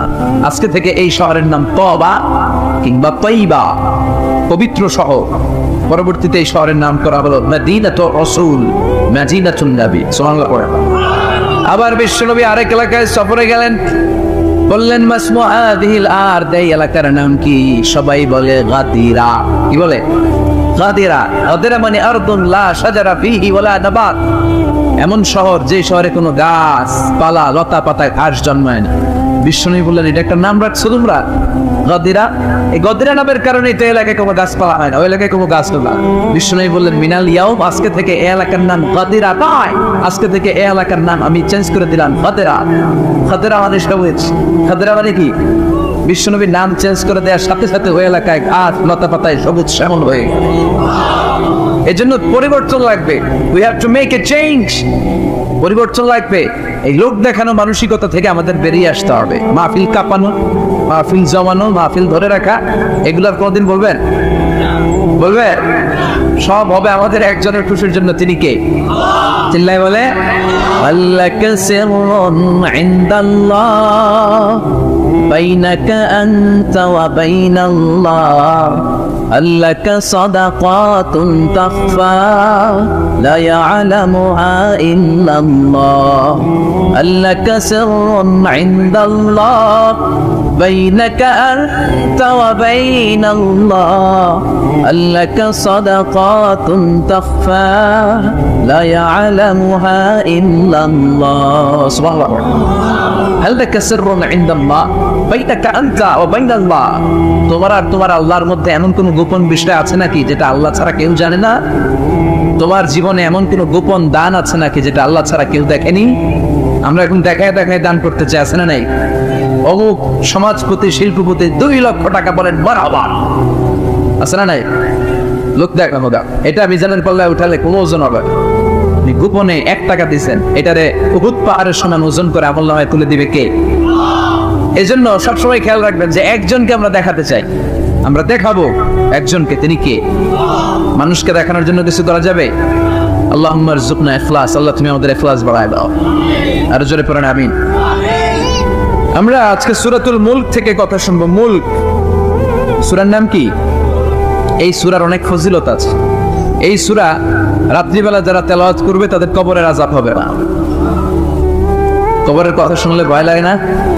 একদিন মাটির ভেতরে হবে ঘর রে মন আমার, কেন বান্ধ দালান ঘর, প্রাণ পাখি উড়ে যাবে পিঞ্জর ছেড়ে, ধরা দামে সবই রবে তুমি যাবে চলে, বন্ধু বান্ধব যত মাতা পিতা দ্বারা সুত সবই হবে তোমার পরে মন আমার, কেন বান্ধ দালান ঘর। ঠিক কিনা? চলে যেতে হবে, কেউ থাকতে পারবে না। কিন্তু এই জিনিসটা আমাদের স্মরণেই আসে না। এত ব্যস্ততা, এত মায়া জাল, এত মায়ার জালে আমরা আটকে আছি। এত ব্যস্ত লাইফ, সকালবেলা অফিস, বিকেল বেলায় অমুক কাজ, তারপরে অমুক কাজ, একটার পর একটা কাজ চলতেই থাকে। এই ব্যস্ততার কারণে আমাদের জীবনটা সুপার বিজি লাইফ আমরা লিড করছি, আমাদের জন্য সময়ই নাই, কিন্তু চলে যেতে হবে। এজন্য সাইয়েদনা ওমর ফারুক বলছেন, মুতু ক্বাবলা আন তামুতু, মরার আগে একবার মরো, হাসিবু ক্বাবলা আন তুহাসাবু আলাইকুম, তোমার হিসাব নেওয়ার আগে তুমি তোমার একবার হিসাব নাও। ওই আমাদের প্রত্যেকের নিজের একটা হিসাব আছে না নাই? কথা বলেন। নিজে খাতা কলমের মধ্যে একটু লিস্ট করবেন যে আমি জীবনে এই ভালো কাজ করেছি, এই খারাপ কাজ করেছি, আসলে আমার অবস্থানটা কই হওয়া উচিত। নিজে খাটের মধ্যে একবার শটান হয়ে মরার মতো শুয়ে থাকবেন, ভাববেন যে মরে গেছে। ভাবেন না কি হবে? ছেলেমেয়েরা কান্না করবে, আত্মীয় স্বজন কান্না করবে, মাইকে অ্যানাউন্সমেন্ট হবে, অমুক এলাকার অমুক ভাই আমাদের মাঝে দুনিয়ায় নাই। বিশাল দেবিদ্বারের ময়দানে আপনার জানাজা হবে, খাটিয়াতে করে নিয়ে যাওয়া হবে। শুয়ে শুয়ে ভাববেন, আগে থেকে খুদে রাখা কবরে আপনাকে ফেলে বাঁশ দিয়ে উপরে মাটি চাপা দিয়ে চলে আসবে। অন্ধকার, শুধু অন্ধকার। এই অন্ধকার যেন শেষ হতে চায়। This is the nature of life. এই তো জীবন। কথা বলেন ঠিক কিনা? এগুলো ভাবার দরকার আছে না? নেই? বিষ্ণু বললেন এই সূরাটা এমন সূরা মানিআতুন মিন আযাবিল কবর। এই সূরা মুলক যারা তেলাওয়াত করবে তাদের কবরে কোনো আযাব হবে। আজকে থেকে সূরাতুল মুলকের তেলাওয়াত করা যাবে? পারা যাবে। আসেন না নিজেদেরকে একটু পরিবর্তন করি। আসেন না নিজেদের আমলের ঝুলিতে আরো কিছু বাড়াই, নিজেদের আমলগুলোকে সুন্দর করি, নিজেদেরকে আরেকটু পরিচ্ছন্ন করি। প্রতিদিন রাতে সূরাতুল মুলক তেলাওয়াত করবেন ইনশাআল্লাহ। কইতে পারলেন না? 2 নম্বর ফজিলত শাফাআত লি সাহিবিহা। এই সূরা যারা তেলাওয়াত করবে এই সূরা তেলাওয়াতকারীর জন্য আল্লাহর কাছে সুপারিশ করবে। 3 নম্বর ফজিলত খাসামাত আন সাহিবিহা। এই সূরাটা কিয়ামতের দিন এই সূরা তেলাওয়াতকারীর পক্ষে আল্লাহর সাথে তর্ক করবে, ডিবেট করবে। কতক্ষণ? হাত্তা আদখালাহুল্লাহুল জান্নাহ, যতক্ষণ না আল্লাহ তাআলা এই লোকটাকে জান্নাতি বলে ঘোষণা না। আল্লাহ যতক্ষণ অ্যানাউন্স করবে he is from paradise, he will enter the paradise, আমার এই বান্দা জান্নাতে ঢুকবে, এই সার্টিফিকেট দেওয়ার আগ পর্যন্ত এই সূরা সামনে দাঁড়ায় আল্লাহর সাথে তর্ক করতেই থাকবে। আবার বিশ্বনবী বলেন মান ক্বারা বিহা ফি লাইলাতিন ফাকাদ আকফারা ওয়া আতাবা। রাত্রি বেলায় যেই ব্যক্তি এই সূরাটা তেলাওয়াত করবে তার রাত্রিটারে বরকতময় করে দিবে কে? এজন্য বিশ্বনবী বলতেন আমি চাই আমার প্রতিটা উম্মতের হৃদয়ে এই সূরাটা গাথা থাক। আমার নবী চাইতেন আমাদের অন্তরে যেন এই সূরাটা মুখস্থ থাকে। আমরা চাই না? 30 মাত্র আয়াত। কয় আয়াত? সবাই বলেন কয় আয়াত?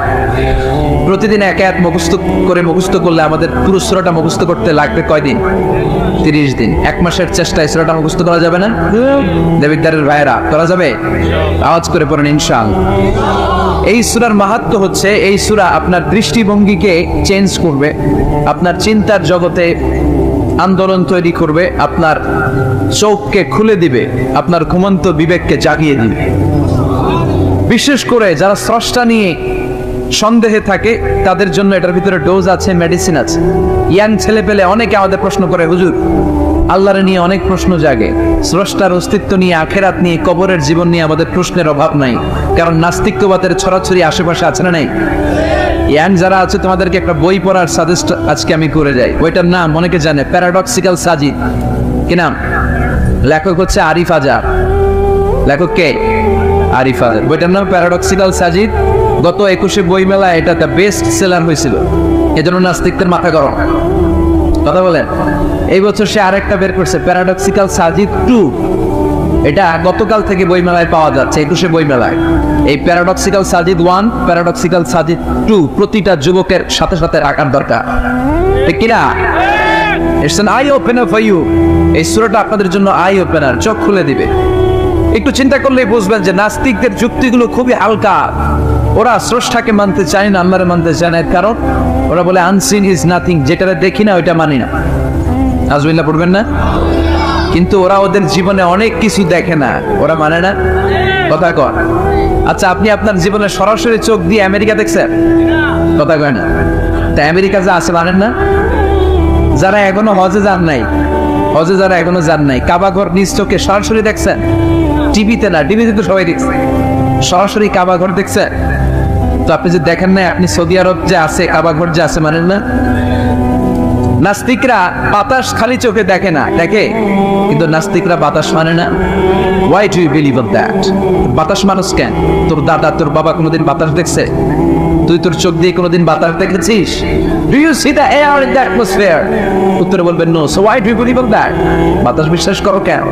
Do you see the migraine pain when someone feel in his head? কেউ যখন মাথা ব্যথা অনুভব করে বলে যে আমার মাথাটায় প্রচন্ড ব্যথা, ওর যে মাথা ব্যথা দেখা যায়। কথা বলেন। ভাইজানের মাথা ব্যথা প্রচন্ড দেখা যাচ্ছে। মাথা ব্যথা থাকলেও মাথার অবস্থা যা, না থাকলেও এটা দেখা যায় না।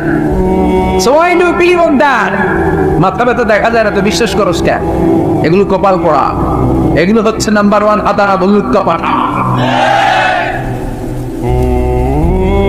এদের দলিলগুলো একেবারে নড়বড়ে। কুফানগরীতে এক নাস্তিক ছিল, সে বলে বেড়াতো আমি আল্লাহরে দেখি না তাই মানি না, কুফা নগরীর লোকজন বলে আমাদের এক ইমাম আছে নাম নু'মান ইবনে সাবিত, ওনার সাথে বসলে তুমি আল্লাহরে দেখতে পাবা। সে বলে যাই, তাহলে তোমাদের ইমামকে ডাকো। সাইয়েদনা ইমাম আবু হানিফা টাইম দিলেন, এই জুমার দিন, আজকে জুমার দিন না, এই জুমার নামাজের পরে ঠিক ভর দুপুরে 2টায় সবাই আমরা একত্রিত হব। নাস্তিকও আসবে, সাইয়েদনা ইমাম আবু হানিফাও আসবে। জুমার সালাতের পরে লোকের বন্যা বয়ে গেল, বাদ ভাঙা জোয়ার, অনেক মানুষ। নাস্তিক এসেছে, লক্ষ লক্ষ লোক এসেছে, আসে না ইমাম আবু হানিফা, আসে না আধা ঘন্টা, 1 ঘন্টা, 2 ঘন্টা পরে আসছে। নাস্তিক বলে এই তোমাদের ইমাম, যার কোনো সময়ের জ্ঞানী নাই, এর সাথে কিসের তর্ক? সাইয়েদনা ইমাম আবু হানিফা বলে ইনদি উযর, আমার উযর আছে। কি উযর? সাইয়েদনা ইমাম আবু হানিফা বলেন, আমি ঘর থেকে বের হয়ে আসার পথে একটা নদী পার হয়ে আসতে হয়। আজকে এসে দেখি নদীর মধ্যে কোনো মানুষ টানুষ নাই, নৌকা নাই, মাঝি নাই, কিচ্ছু নাই। তো হঠাৎ দেখলাম পাশে বিশাল বড় একটা গাছ, এই গাছটা এমনি এমনি 2 ভাগ হয়ে গেল। হঠাৎ গাছ থেকে এমনি এমনি লম্বা তক্তা হয়ে গেল, এমনি এমনি তক্তাগুলো জোড়া লেগে নৌকা হয়ে গেল।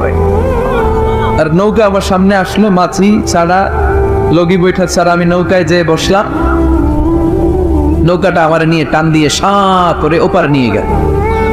তো এই যে এই কাজগুলো আর প্রসেসিং গুলো হতে আমার 2 ঘন্টা সময় লেগেছে। নাস্তিক কয় তবে ইমাম গাঞ্জা খাচ্ছে, মাথার তার ছিঁড়া গেছে। তাহলে কোন সুস্থ মানুষ এই কথা বলতে পারে? এমনি এমনি নাকি গাছ ভেঙে তক্তা হয়, এমনি এমনি নাকি তক্তা লেগে নৌকা হয়, এমনি এমনি নাকি মাঝি ছাড়া নৌকা চলে? সাইয়েদনা ইমাম আবু হানিফা বললেন, এই তো আপনি লাইনে চলে আসছেন, আপনার বুঝানো এখন আমার খুব সহজ হবে। এমনি এমনি গাছ কাটে না করাত ছাড়া, এমনি এমনি তক্তা জোড়া লাগে না, নৌকা হয় না মিস্ত্রি ছাড়া, এমনি এমনি নৌকা চড়ে না মাঝি ছাড়া। তাহলে এত বিশাল বড় আকাশটা কেমন করে এমনি এমনি হলো? জমিনটা কেমন করে এমনি এমনি হলো? সাগর, মহাসাগর, পাহাড়, মরুভূমি কেমন করে এমনি এমনি হলো? এগুলোর একজন স্রষ্টা আছে না নাই? নাস্তিক কয় তাই তো, আসলে তো আমি হাদারাম, আসলে তো আমি উল্লুক্কা পাঠা। এইভাবে তো আমি কখনো ভেবে দেখি নাই, এইভাবে তো কখনো চিন্তা করি নাই। ওই বাপ, তুমি আমার ঘুমন্ত বিবেককে জাগিয়ে দিয়েছো, তুমি আমার চোখের সামনের পর্দাটা উঠিয়ে দিয়েছো, তুমি আমার দৃষ্টিভঙ্গিকে পরিবর্তন করে দিয়েছো। ওই বাপ, তুমি আমার চোখ খুলেছো, তুমি আমাকে হক চিনতে সাহায্য করেছো।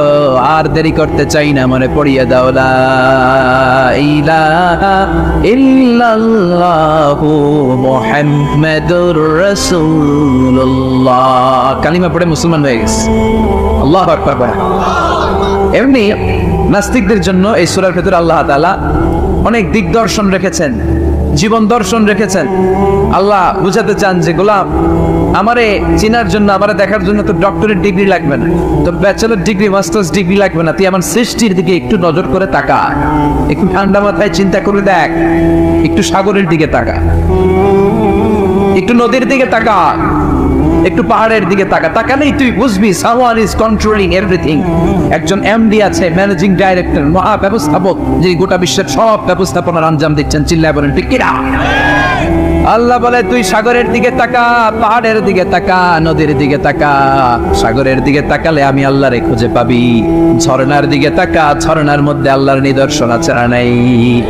ঝর্ণা ঝর্ণা ঝর্ণা রে, বলনা বলনা বলনা রে, কার বিরহে পাগল পড়া তুই, কার মিলনে ফুল ফসলে ভরারে তোর দুকুল বই, কার মিলনে ফুল ফসলে ভরারে তোর দুকুল বই। ঝর্ণা ঝর্ণা ঝর্ণা রে, বলনা বলনা বলনা রে, কার বিরহে পাগল পড়া তুই। সুবহানাল্লাহ পড়ে। ঝর্ণা দেখছেন তো নদী? অনেক অনেক দেখছেন। সিলেটে মাধবকুণ্ড জলপ্রপাত, আর কোথায়? সীতাকুণ্ড, আর কোথায়? রাঙ্গামাটি, আর শ্রীমঙ্গল। ঝর্ণা আছে না? এই ঝর্ণার দিকে তাকাবেন, ঝর্ণার ঝরঝর শব্দের আওয়াজগুলো বোঝার চেষ্টা করবে, দেখবেন ঝর্ণা আপনাকে বলে দিবে যে আমার স্রষ্টা কে।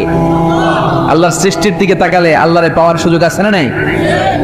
এই তথ্যগুলো, এই উপাত্তগুলো, এই মেসেজ আর ইনফরমেশন গুলো আল্লাহ তাআলা এই সূরার ভিতরে ভরে দিয়েছে। শুনতে রাজি আছেন? আওয়াজ করে বলেন তো সূরার নাম, আরো জোরে সবাই বলেন কিনা? মুলক। মুলক মানে কি? মুলক মানে রাজত্ব, মুলক মানে ক্ষমতা, মুলক মানে পাওয়ার, মুলক মানে কিংডম, মুলক মানে সভরেনিটি, মুলক মানে অথরিটি। অথরিটি কার? এজন্য রব্বুল আলামিন বলেন তাবারাকাল্লাযী বিয়াদিহিল মুলকু ওয়া হুয়া আলা কুল্লি শাইইন কাদির। সুবহান সেই সত্তা যার হাতে ক্ষমতা আর তিনি সকল কিছুই করতে ক্ষমতাবান, সবকিছুর উপর কর্তৃত্বশীল। চিল্লায় বলেন ঠিক কিনা? তাবারাকাল্লাযী, সুবহান তিনি, বিয়াদিহিল মুলক যার হাতে ক্ষমতা। ক্ষমতা কার হাতে? নাকি প্রধানমন্ত্রীর হাতে, র্যাবের হাতে, পুলিশের হাতে, আমনের হাতে? আপনারা তো কোন ক্ষমতা সব আঙ্গ হাতে। সকল ক্ষমতার উৎস কে? সকল ক্ষমতার উৎস আল্লাহ। কিন্তু আমরা বলে থাকি সকল ক্ষমতার উৎস জনগণ। এটা যুক্তিতে টিকে না। কি ক্ষমতা আছে আমাদের? কি ক্ষমতা আছে? কোনো ক্ষমতা নাই। মানুষকে আল্লাহ তেমন কোনো ক্ষমতাই দেয়নি। যেটা দিছে এটার ক্ষমতা বলা যায় না। চিল্লায় বলেন ঠিক কিনা? আসল ক্ষমতার মালিক হলেন আল্লাহ। আমাদেরকে তো আল্লাহ দুর্বল করে বানিয়েছেন। ওয়া খালাকাল ইনসানু দাঈফা, আমাদেরকে দুর্বল করে তৈরি করেছে কে? শুধু আমরাই দুর্বল না, আমি দুর্বল, আমার বাপ দুর্বল, আমার দাদা দুর্বল, আমার 14 গোষ্ঠী দুর্বল। আমরা দুর্বলের ঘরে, চিল্লায় বলে দুর্বলের ঘরে, সেই দুর্বলের ঘরের দুর্বল কয় আমরা সব ক্ষমতার উৎস। কি ক্ষমতা আছে আমার? আজকে মাহফিলের প্যান্ডেলের পেছন থেকে বলে, কেউ যদি বলে ওঠে হুজুর সব, কি বলে? সব দৌড়। আমি আমার নানা করে দৌড়, তুমি এদিকে দৌড়া, চাচা আপন প্রাণ বাঁচা। সাপ কথাকে তো মজা করে বললাম, এতে অনেকে খুঁজতেছে আসলে কি সাপ। আর আসলে যদি একটা anaconda, C snake, black mamba, king cobra, Python এসে ফস করে যদি প্যান্ডেলের একটা ঢুকতে পাওয়া যেত, আরে কথা। তো এই হচ্ছে আমাদের ক্ষমতা। সাপ বাদ দেন, বাবা ব্যাং ছিলেন, ছিলেন না? না, দেবিতার তো বাবা ব্যাং নাই। কি করে? খালি লাফায়। 10টা বাবা ব্যাং, 2টা এই স্টেজে আর বাকি 8টা প্যান্ডেলে। যদি ছেড়ে দেওয়া হয়, বাবা ব্যাং আর কি লাভ দিবে? এর চেয়ে বড় লাভ দিবেন আপনারা? বাবা ব্যাঙের চেয়ে বড় লাভ দিয়ে আমরা দৌড়াইতে শুরু। কত অসহায়, কত দুর্বল।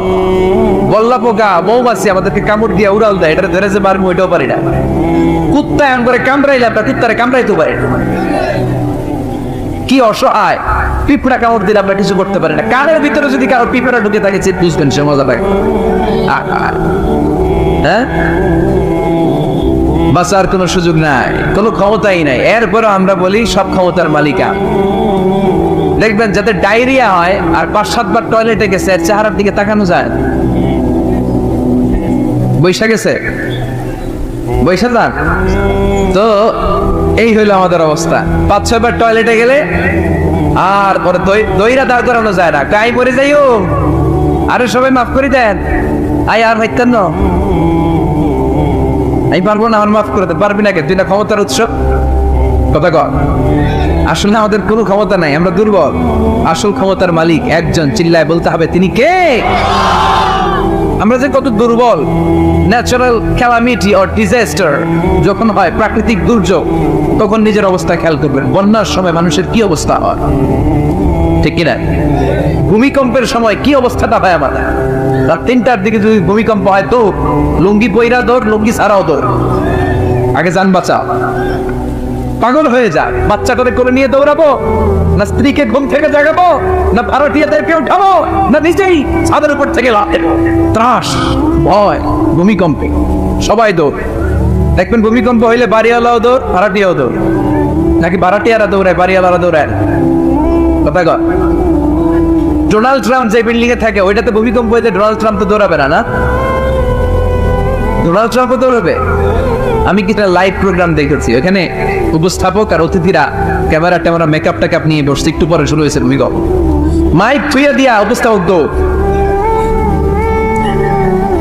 তো যেহেতু মেকআপ টেকআপ একেবারে ক্যামেরা ট্যামেরা সব সেটিং, অতিথিরা ওঠে একটু পরে আবার না আসার, এবার অতিথিও দৌড়। বাঁচার জন্য সব তো। এই হচ্ছে আমাদের ক্ষমতার দৌড়াত্ম। এরপরও আমরা বলি আমরা নাকি ক্ষমতার উৎস। তুফান হলে, এইখানে একটা তুফান হলে 70 কিলোমিটার বেগের জাস্ট বাতাসটাকে যদি আল্লাহ এর তীব্রতা যদি বাড়িয়ে দেয়, সব দৌড়ান। কথা কন। আল বাহরু জুনদুম মিন জুনুদিল্লাহ, আর রিহু জুনদুম মিন জুনুদিল্লাহ। বাতাস আল্লাহর সৈনিক, আগুন আল্লাহর সৈনিক, তুফান আল্লাহর সৈনিক। চিল্লা এখন ঠিক কিনা? 2004 সালের সুনামির কথা বলে গেছেন? ইন্দোনেশিয়া একটা প্রদেশ আছে, বান্দা আছে, এক ধাক্কায় 3 লক্ষ সাগরের ভেতর। জাপানের কান্টো শহরে 1 লক্ষ না, একটা ধাক্কায় কয়েক সেকেন্ডের ব্যবধান। একটু আগে নাচানাচি করতেছিল, দুম্বা চলে দুম, একটু পরে সব হয়ে গেছে দুম দুম। একেবারে সাইজ করে ফেলছে কে? কোনো ক্ষমতা নেই, ক্ষমতার মালিক কে? এজন্য রব্বুল আলামিন বলেন, তাবারাকাল্লাযী বিয়াদিহিল মুলকু ওয়া হুয়া আলা কুল্লি শাইইন কাদির। সুবহান সেই সত্তা যার হাতে ক্ষমতা, ক্ষমতা কার হাতে? কক্সবাজারে দেখবেন একটা দ্বীপ আছে, একমাত্র দ্বীপ যেটাতে পাহাড় আছে, নাম মহেশখালী। ওইখানে বৌদ্ধদের স্বর্ণ মন্দির আছে। ওখানে তুফান টুফান শুরু হইলে বৌদ্ধরাও জিকির করা শুরু করে দেয় আল্লাহ। সুবহানাল্লাহ কইবেন না? তুফানে বললে দেখবেন হিন্দু, বৌদ্ধ, আস্তিক, নাস্তিক সবাই জিকির করে একজনের, চিল্লায় বলেন তিনি কে? আমরা মাঝে মাঝে আমাদের প্রোগ্রাম স্কেডিউল এত টাইট থাকে, মাঝে মাঝে আমরা প্লেনে, হেলিকপ্টারে এক জেলা থেকে আরেক জেলায় যাই বাধ্য হয়ে। সিলেটে প্রোগ্রাম, কক্সবাজারে প্রোগ্রাম, ওই অমুক জায়গায় প্রোগ্রাম, তো ফ্লাইট ধরা লাগে। তো আমরা আভ্যন্তরীণ ফ্লাইটে চড়ে চড়ে আমরা যাই। আমরা যখন যাই ওখানে কিছু এয়ার হোস্টেস থাকে বিমানের ভেতরে, এদেরকে বলে বিমানবালা। খুব সুন্দরী স্মার্ট নারীদেরকে তারা রিক্রুট করে, নিয়োগ দেয়। এদের যদি 3-4টা সন্তান হয়ে যায় এদেরকে আবার চাকরিতে রাখে। সৌন্দর্যটাই যাদের পুঁজি, তারা লিপস্টিক মেখে, পারফিউম মেখে, মেকআপ করে, ভেরি বিউটিফুল লেডি। ওরা আসে, এসে আমাদেরকে খাবার টাবার দেয়, ইনস্ট্রাকশন দেয়।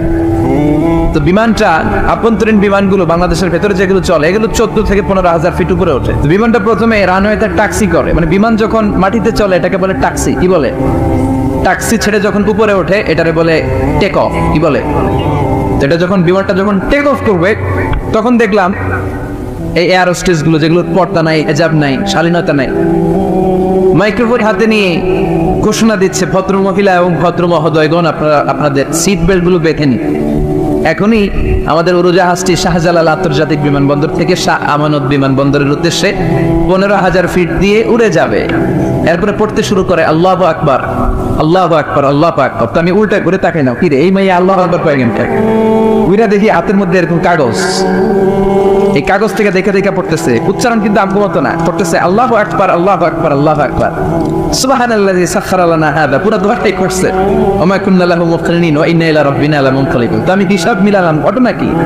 লিপস্টিক, মেকআপ, সুটেড, বুটেড, পারফিউম মাখা, হিপ হপ স্টাইলের মেয়ে, এরা আল্লাহু আকবার করে কেন?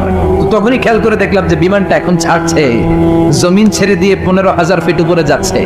ওরা খুব ভালো করেই টের পায় এই 15,000 ফিট উপরে যখন বিমান থাকবে ওরে বাঁচানোর কেউ না, ওকে রক্ষা করার কেউ নাই, তখন ওর কোনো পাওয়ার নাই, কোনো ক্ষমতা নাই। চিল্লায় বলেন ঠিক কিনা? এবং কোনো সিকিউরিটি নাই। কি দুর্বল মানুষ! বিমান বাঁকা হয়ে গেলে সবাই চিল্লায় বাঁচাও। যদি জিজ্ঞেস করেন কে বাঁচাবে, বলবে হুজুর আপনি বাঁচান। আসরা নাই, দুর্বল। আসল ক্ষমতার মালিক হলো একজন, চিৎকার করে বলতে হবে তিনি কে? এজন্য রব্বুল আলামিন বলেন, তাবারাকাল্লাযী বিয়াদিহিল মুলকু ওয়া হুয়া আলা কুল্লি শাইইন কাদির। সুবহান সেই সত্তা যার হাতে ক্ষমতা, ক্ষমতা কার হাতে? আমাদেরকে আল্লাহ ক্ষমতা দিয়েছেন, ঠিক, এটা সাময়িক, লিমিটেড, তবে আনলিমিটেড ক্ষমতার মালিক কে? এই যে আমাদের মাননীয় প্রধানমন্ত্রী শেখ হাসিনা নতুন টার্মের জন্য আসছে না? কয় বছর? 5 বছর। কোন দেশে আসে 10 বছর, কোন দেশে 15 বছর। তো এই যে আল্লাহ ক্ষমতার চেয়ারে বসে, আল্লাহ আসছে কয় বছর মেয়াদে? কথা বলে 50 বছর, 100, হ্যাঁ? কদিন থাকবে উনি? আজীবন। রব্বুল আলামিন বলেন, হুয়াল আউয়াল ওয়াল আখির ওয়াল যাহির ওয়াল বাতিন ওয়া হুয়া বিকুল্লি শাইইন আলিম। আল্লাহ বলে আমি প্রথম, আমার আগে কেউ নাই, ঠিক কি না? ওয়াল আউয়াল ওয়াল আখির, আমি শেষ, আমার পরে কেউ নেই। আমি প্রকাশ্য, আমি গোপন, সূচনাহীন, অতীতকাল থেকে আমি আল্লাহ ক্ষমতার চেয়ারে বসা, শেষহীন ভবিষ্যৎ পর্যন্ত ক্ষমতার চেয়ারে বসে থাকবে কে? আল্লাহ বললেন আমি প্রথম, আমি শেষ। প্রথমে কে? চিল্লায় বলেন, প্রথমে কে? শেষে কে? প্রথমে আল্লাহ আল্লাহ, শেষেও আল্লাহ আল্লাহ, আকাশে আল্লাহ আল্লাহ, জমিনে আল্লাহ আল্লাহ। সবাই পড়ে, প্রথমে আল্লাহ আল্লাহ, শেষে আল্লাহ আল্লাহ, আকাশে আল্লাহ আল্লাহ, জমিনে আল্লাহ আল্লাহ। নিখিল জান গায়ে গুণগান তার নামে গায়, আমরাও গারি তাআলা হামদে বারি তাআলা, হামদে বারি তাআলা, হামদে বারি তাআলা। সুবহানাল্লাহ পড়ে। তিনি প্রথম, তিনি শেষ, তিনি চিরকাল ক্ষমতার চেয়ারে বসে থাকবেন। চিল্লায় বলেন ঠিক কিনা? আবার পৃথিবীতে অনেক দেশে দেখবেন ডেমোক্রেটিক সিস্টেমে ক্ষমতা আসে, মানে ভোটে জিতে, যেমন আমাদের দেশ। তা আল্লাহ তো ভোটে জিতে আসছে না? আল্লাহর ভোটে জিতে আসছে। অনেক দেশে মোনার্কি সিস্টেম, মানে রাজতন্ত্র, রাজার পোলা রাজা, আল্লাহর বাপ ছিল রাজা, এই জন্য আল্লাহ রাজা। এরকম আল্লাহ চিরকাল আজীবনের মেয়াদ নিয়ে তিনি ক্ষমতার চেয়ারে বসা। চিৎকার করে বলেন ঠিক কিনা? আবার পৃথিবীর অনেক দেশে দেখা যায় আন্দোলন করে সরকারকে ক্ষমতার চেয়ার থেকে নামানো যায় কি যায় না? পৃথিবীতে এরকম হয়েছে না অনেক জায়গায়, আন্দোলন ঠেলায় সরকার তো আমি নাই। আবার মাঝে মাঝে মিলিটারি কু হয়, সেনা বিদ্রোহ, জানেন না আপনারা? তা আমরা পৃথিবীর 700 কোটি মানুষ সবাই মিলে যদি আল্লাহর বিরুদ্ধে আন্দোলনে নেমে যায়, তাইলেই তো আল্লাহর ক্ষমতা শেষ যাবে না? 700 কোটি মানুষ মিলে পারা যাবে না। আচ্ছা, জিন জাতি যদি বলে ও মানুষেরা তোদের সাথে আমরাও আছি, মানুষ জিন ভাই ভাই, আল্লাহর আর রক্ষা নাই, আল্লাহর গদি শেষ। আচ্ছা, ফেরেশতারাও যদি বলে ও মানুষ ও জিনেরা তোগুলোকে আমরাও আছি, 3 দলীয় মহাজোট, আল্লাহর চেয়ার উল্টে যাবে নাকি? কথা বলে আল্লাহ বলেন ওয়ালাম ইয়াকুল্লাহু শারীকুন ফিল মুলক, আমার ক্ষমতায় কোনো পার্টনার নাই। কুলিল্লাহুম্মা মালিকাল মুলক, আমি ক্ষমতার মালিক, এই ক্ষমতা কেউ ছিনায় নিতে পারবে না। গোটা বিশ্বের সবাই মিলে যদি আমার বিরুদ্ধে আন্দোলন করিস, আমার ক্ষমতার 1 ইঞ্চিও কমবে না। চিল্লায় বলেন ঠিক কি না? সে আল্লাহ বললেন তাবারাকাল্লাযী বিয়াদিহিল মুলকু ওয়া হুয়া আলা কুল্লি শাইইন কাদির, সমান সেই সত্তা যার হাতে ক্ষমতা, ক্ষমতা কার হাতে? ওয়া হুয়া আলা কুল্লি শাইইন কাদির, তিনি সব বিষয়ে ক্ষমতাবান। ফাআল লিমা ইউরিদ, যা চান তিনি তাই করতে পারেন। তিনি কে? তিনি পাহাড়কে দরিয়া করতে পারেন, দরিয়াকে পাহাড় করতে পারেন, ধনীরে গরিব বানাতে পারেন, গরিবরে ধনী বানাতে পারেন, সম্মানিতকে অপমানিত করতে পারেন, অপমানিতকে সম্মানিত করতে পারেন। চিৎকার করে বলেন ঠিক কি না? তিনি ক্ষমতার মালিক, সকল ক্ষমতার উৎস হচ্ছেন তিনি, সকল ক্ষমতার উৎস আমরা জনগণ। আর কোনদিন বলবে দেবিদ্বারের ভাইরা? তাহলে চিল্লায় বলেন তো সকল ক্ষমতার উৎস কে? আল্লাহ সকল ক্ষমতার উৎস। এর কিছু দূর পরে আল্লাহ বলেন ওয়ালাকাদ যায়্যানাস সামাআদ দুনিয়া বিমাসাবিহা ওয়া জাআলনাহা রুজুমাল লিশ-শায়াতিন, আমি প্রথম আকাশের মহাশূন্যটাকে আলো দিয়ে, তারা দিয়ে সুশোভিত করেছি। আবার এই তারা দিয়ে আমি জিনদেরকে আঘাত আর প্রহারের ব্যবস্থাও করেছি। সুবহানাল্লাহ পড়েন। অনেক লম্বা কথা, আমি সংক্ষেপে মেসেজগুলো আপনাদের কাছে পৌঁছে দিই। আল্লাহ বলেন আমি প্রথম আকাশের মহাশূন্যটাকে তারা দিয়ে সাজিয়েছি। I have beautified the closer sky with light, candle and stars. মাথা উপরের দিকে তুললে আমরা যেটা দেখি এটা কি? আসলে এটা আকাশ না, এটা মহাশূন্য। এটা কি? আকাশ অনেক উপরে, আমরা খালি চোখে যা দেখি এটা প্রথম আকাশের মহাশূন্য। এই প্রথম আকাশের মহাশূন্যের অনেক উপরে প্রথম আকাশ, তারপরে দ্বিতীয় আকাশের মহাশূন্য, তারপরে দ্বিতীয় আকাশ, তারপরে তৃতীয় আকাশের মহাশূন্য, তারপরে তৃতীয় আকাশ। একটার চেয়ে আরেকটা বড়। সুবহানাল্লাহ বড়। কত বড়? আপনার এই হাতের আংটিটা, সাহারা মরুভূমির নাম শুনছেন? পৃথিবীর সবচেয়ে ছোট মরুভূমি, তাই না? তাইলে বড়। এই বিশাল সাহারা মরুভূমিতে যদি আপনার এই হাতের আংটিটা আপনি ছুঁড়ে ফেলে দেন, এই সাহারা মরুভূমির তুলনায় আপনার আংটি যত ছোট, আল্লাহর দ্বিতীয় আকাশের তুলনায় আল্লাহর প্রথম আকাশটা ঠিক তত ছোট। একটার চেয়ে একটা বড়, একটার চেয়ে একটা বড়। আর আমরা মনে করি কত বিশাল জায়গা নিয়ে আমরা বসে আছি। এই যে দেবিদ্বার প্রপারের আজকের এই প্যান্ডেলের এই পরিবেশটা অনেক বড় মনে হচ্ছে না তাকালে? পুরো দেবিদ্বারের তুলনায় এই প্যান্ডেলটা কত ছোট কল্পনা করা যায়? দেবিদ্বার হচ্ছে কুমিল্লার 16টা থানার একটা, তাই না? থানা। কুমিল্লা হচ্ছে বাংলাদেশের 64 জেলার একটা। এরকম 64টা জেলা মিলে আমাদের সুজলা সুফলা শস্য শ্যামলা ডিজিটাল বাংলাদেশ। এই বাংলাদেশ হচ্ছে পৃথিবীর সবচাইতে বড় দেশ। কি বড় না? কত ছোট জানেন? মানচিত্রের মধ্যে বাংলাদেশ এটা লেখার জায়গা পাওয়া যায়, বাংলা, BANG পরে ইন্ডিয়ার উপরে, মাঝখানে LA, পরে বাংলাদেশের উপরে আবার TESH পরে আবার ইন্ডিয়ার উপর। বাংলাদেশ কথাটা লেখার জায়গাও বাংলাদেশের উপরে নাই। কত ছোট, পাশের ইন্ডিয়ায় 25 গুণ বড়, Canada, United states of America প্রায় 100 গুণ বড়, রাশিয়া নামে একটা দেশ আছে প্রায় কয়েকশো গুণ। এরকম 200টা দেশ মিলে আমাদের এই পৃথিবী। এই 200টা দেশ মিলে পৃথিবীর মাত্র 30 ভাগ, বাকি 70 ভাগ হচ্ছে শুধু পানি। সুবহানাল্লাহ বলেন না? তাহলে পুরো পৃথিবীর তুলনায় দেবিতারার এই প্যান্ডেলটা কত ছোট, কত ক্ষুদ্র আমি, কত তুচ্ছ আমি, কত নগণ্য আমি, চিন্তা করতে পারেন? আচ্ছা, এত বড় মনে হইলো এই পৃথিবীটা, এই পৃথিবীটাকে এত বড় মনে হচ্ছে আমাদের, কিন্তু এই যে দ্বীপ্রহরের জলজলে সূর্যটা দেখা যায়, এই সূর্যটা এই বিশাল পৃথিবীর চেয়ে 13 লক্ষ গুণ বড়। 9 কোটি 30 লক্ষ মাইল দূরে 8 মিনিট 18 সেকেন্ড সময় নিয়ে আলোটা আসে।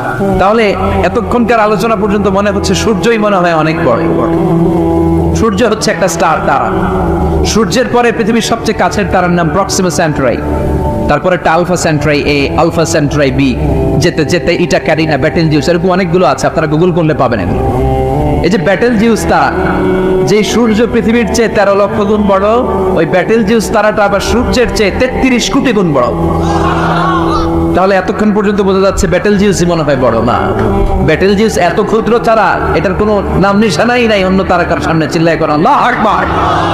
এরকম লক্ষ লক্ষ অযুত লক্ষ নিযুত কোটি million billion trillion zillion pillion অট্রিলিয়ন তারা নিয়ে আমাদের গ্যালাক্সি গঠিত। আমাদের এই গ্যালাক্সির নাম মিল্কি ওয়ে। কি নাম? আমাদের গ্যালাক্সির পরে সবচেয়ে কাছের গ্যালাক্সির নাম অ্যান্ড্রোমেডা। আমাদের গ্যালাক্সি থেকে অ্যান্ড্রোমেডায় পৌঁছতে আলোর গতিতে কেউ যদি পৌঁছতে যায় তাহলে 2.5 মিলিয়ন লাইট ইয়ার সময় লেগে যাবে। 2.5 million light year. Light year মানে আলোকবর্ষ। আলোকবর্ষ বললাম এই জন্য, মানে আলোর গতিতে যদি আপনি ছোটেন, এই পৃথিবীতে আবিষ্কৃত সবচেয়ে দ্রুত গতি সম্পন্ন যে উপাদানটা পাওয়া গিয়েছে সেটার নাম লাইট, মানে আলো। সেটা কি? এই আলো 1 সেকেন্ডে ছুটে 1,86,000 মাইল বেগে। সুবহানাল্লাহ। বাড়িতে গিয়া 1 সেকেন্ডে 1 লক্ষ, 1 ঘন্টায় না কিন্তু, 1 মিনিটেও না, আরে 1 সেকেন্ড কইতে তো 2 সেকেন্ড লাগবে। কথা কর। সেই 1 সেকেন্ডে নাকি আলো ছুটলে 1,86,000 মাইল চলে যা। তো আলোর গতিতে গতি সম্পন্ন কোন রকেট, যেই রকেট আলোর গতিতে ছুটবে, এরকম কোন রকেট যদি আপনারা বানাতে পারেন, তাহলে আমাদের গ্যালাক্সি থেকে, আমাদের মিল্কি ওয়ে থেকে আমাদের সবচেয়ে কাছের গ্যালাক্সি অ্যান্ড্রোমেডাতে পৌঁছতে আপনার 25 লক্ষ বছর লেগে যাবে। চিল্লায় পড়েন না আল্লাহু আকবার। পৃথিবী না জানুক আমি তো জানি, আমি কি পাপ করেছি হায়, আমার পাপের করলে বিচার, বাঁচার আমার নাই উপায়, দয়াময় প্রভু মাফ করো আমায়, মাফ করো আমায়। পড়েন আমি। পৃথিবীর কেউ না জানলেও প্রত্যেকের পাপের নিশা প্রত্যেকের কাছে আছে না নাই? এজন্য আল্লাহর হাবিব বললেন কুল্লুকুম খাত্তাউন, তোমরা সবাই পাপী, শুধু পাপী না, পাপীর ঘরের পাপী। ওয়া খায়রুল খাত্তাইনা আত-তাওয়াবুন, আর এই পাপীদের মধ্যে সবচাইতে ভালো পাপী যেই পাপী পাপ করার পরই তওবা করে। ইয়া আইয়ুহাল্লাযীনা আমানু তুবু ইলাল্লাহি তাওবাতান নাসুহা। ও বিশ্বাসীরা, তোমরা যদি অন্যায় করে ফেলো, তোমরা যদি ভুল করে ফেলো, তোমরা যদি নিজের নফসের উপর জুলুম করে ফেলো, উপলব্ধি আসার পরে আমার কাছে ক্ষমা চাও, তওবা করো। তওবার মতো তওবা করলে আমি জীবনের সব গুনাহ মাফ করে দিতে পারি। তিনি দয়াময়, তিনি মেহেরবান, তার দয়া যে কত বিশাল আপনি কল্পনাও করতে পারবেন না। তুবু ইলাল্লাহি তাওবাতান নাসুহা, তওবার মতো তওবা। তাওবাতুন নাসুহা মানে কি? তওবার মতন তওবা, এমন তওবা যে তওবাতে আল্লাহ আপনারে মাফ করবেই, যেই তওবার মধ্যে জড়িত আছে আবেগ, যেই তওবাতে জড়িত আছে চোখের পানির স্পর্শ, চোখের পানির এত দাম। অনুতপ্ত বান্দা যখন গুনার কথা স্মরণ করে কাঁদে, চোখের পানি ছেড়ে দেয়, এই চোখের পানি চোখ বেয়ে নাকের ডগাবে মাটিতে পড়ার আগেই আল্লাহ অনুতপ্ত বান্দার জীবনের সব গুনাহ মাফ করে দেয়। এজন্য চোখের পানি ছাড়তে হবে। আমাদের হৃদয়ের আমাদের হৃদয়ের ভেতরটা অনেকের খুব শক্ত, নরম হয় না, চোখ দিয়ে পানি নামে না। শেষ সর্বশেষ কবে যে আমরা কেঁদেছিলাম অনেকের মনে নাই। এরকম আছে না নাই? যদি জিজ্ঞেস করি ভাই আল্লাহর ভয়ে সর্বশেষ কাঁদছিলেন কবে, মনে নাই। কবে যে কাঁদছিলাম, এত ব্যস্ত আমি, কখন কাঁদবো, কাঁদারই তো সময় নাই। এরকম আছে না নাই? না, কুল্লুকুম খাত্তাউন, সবাই পাপী। আর এই পাপীদের মধ্যে সবচেয়ে বড় পাপী যে পাপ করার পরপরই তওবা করে। আপনার পাপ কত বড়? কি অন্যায় করেছেন আপনি? কি গুনাহ করেছেন? কত বড় জুলুম করেছেন? আপনার পাপ, আপনার অন্যায়, আপনার ভুল, আপনার জুলুম যত বড়ই হোক, আল্লাহর দয়া, আল্লাহর ক্ষমা তার চাইতে বড়। আমাদের পাপ যদি হয় খালের পানির সমান, বিলের পানির সমান, জেনে রাখবেন আল্লাহর দয়া সাগরের পানির সমান। আমাদের পাপ যদি হয় পাহাড়ের সমান, আল্লাহর দয়া আকাশের সমান। এজন্য আল্লাহ বললেন তুবু ইলাল্লাহি তাওবাতান নাসুহা, তওবার মতো তওবা করো। তওবার মতো যদি তওবা করতে পারো, সব গুনাহ মাফ করে দিতে পারে কে? কত যে দয়াময় তিনি, কত যে মেহেরবান। দয়ার ভালোবাসাকে তিনি 100 টুকরা করেছেন। এক টুকরা আমাদের সবার মাঝে ভাগ করে দিয়েছেন, 99 টুকরা উনি নিজের মধ্যে রেখে দিয়েছেন। দেখেন আমাদের এক টুকরার ভালোবাসার নমুনা পৃথিবীব্যাপী আপনি খোঁজ করে দেখেন, কত ভালোবাসার ঘটনা। এক একজন যে কত লাভ স্টোরি জানে। যদি জিজ্ঞেস করি ভাই একটা লাভ স্টোরি শোনান, আপনি ঘটনা শুনতে শুনতে নিজেই কাঁদতে শুরু করবেন। এত চমৎকার লাভ স্টোরি, এত চমৎকার ভালোবাসার উপন্যাস, এত চমৎকার নাটক, ভালোবাসার দৃশ্য দেখলে অবাক লাগে। বন্ধু বন্ধুর জন্য ভালোবাসা, স্বামী স্ত্রীর জন্য ভালোবাসা। নেপালের ওই যে কি যেন একটা এয়ারপোর্টে আমাদের ইউএস বাংলা একটা এয়ারক্রাফট ক্র্যাশ করেছিল, হ্যাঁ, হাজব্যান্ড ওয়াইফ, কি নাম এটা?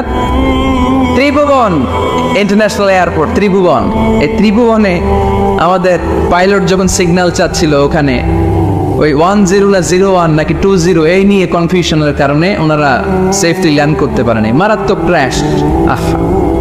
কিছু ফ্যামিলি দেখলাম, নিউ কাপল, ভেরি নিউ কাপল, নতুন বিয়ে হয়েছিল, হাতে মেহেদির দাগগুলো শুকায়নি, তখন জ্বলে পুরে হাজব্যান্ড সারখার, কিন্তু হাজব্যান্ড আর ওয়াইফের হাত এই যুগল আলাদা হয়নি।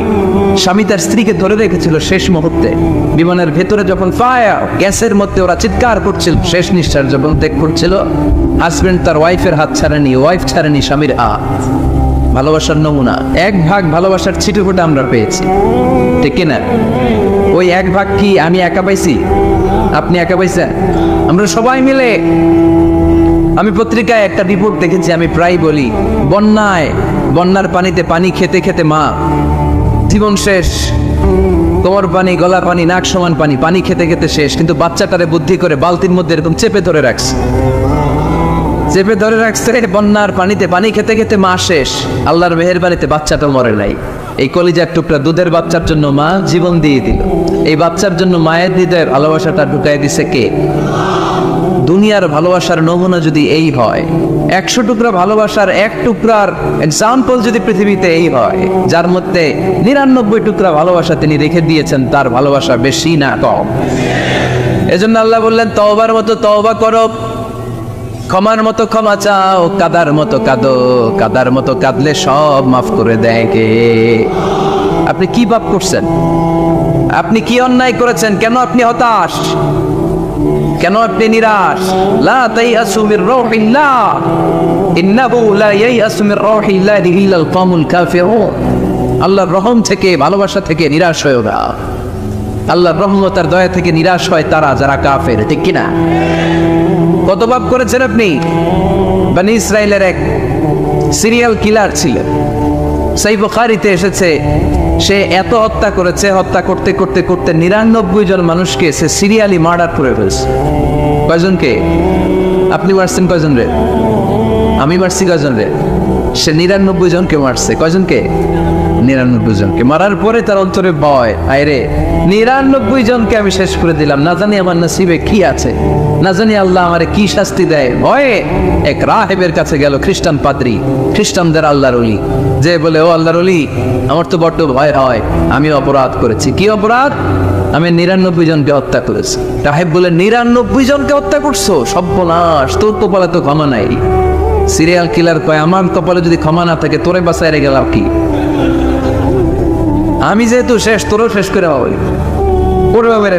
এবার সেঞ্চুরি, এবার সেঞ্চুরি করে আবার ভয়, হায় রে 100 জনের মারলাম, না জানি আমার নসিবে কি আছে। খুঁজতে লাগলো কোনো ভালো আলেম আছে কিনা, আলেমের কাছে গেছে, যে বলে আলেম 100 হত্যা করেছে আমি, 100 খুনের আসামি, আমার নসিবে কি ক্ষমা আছে?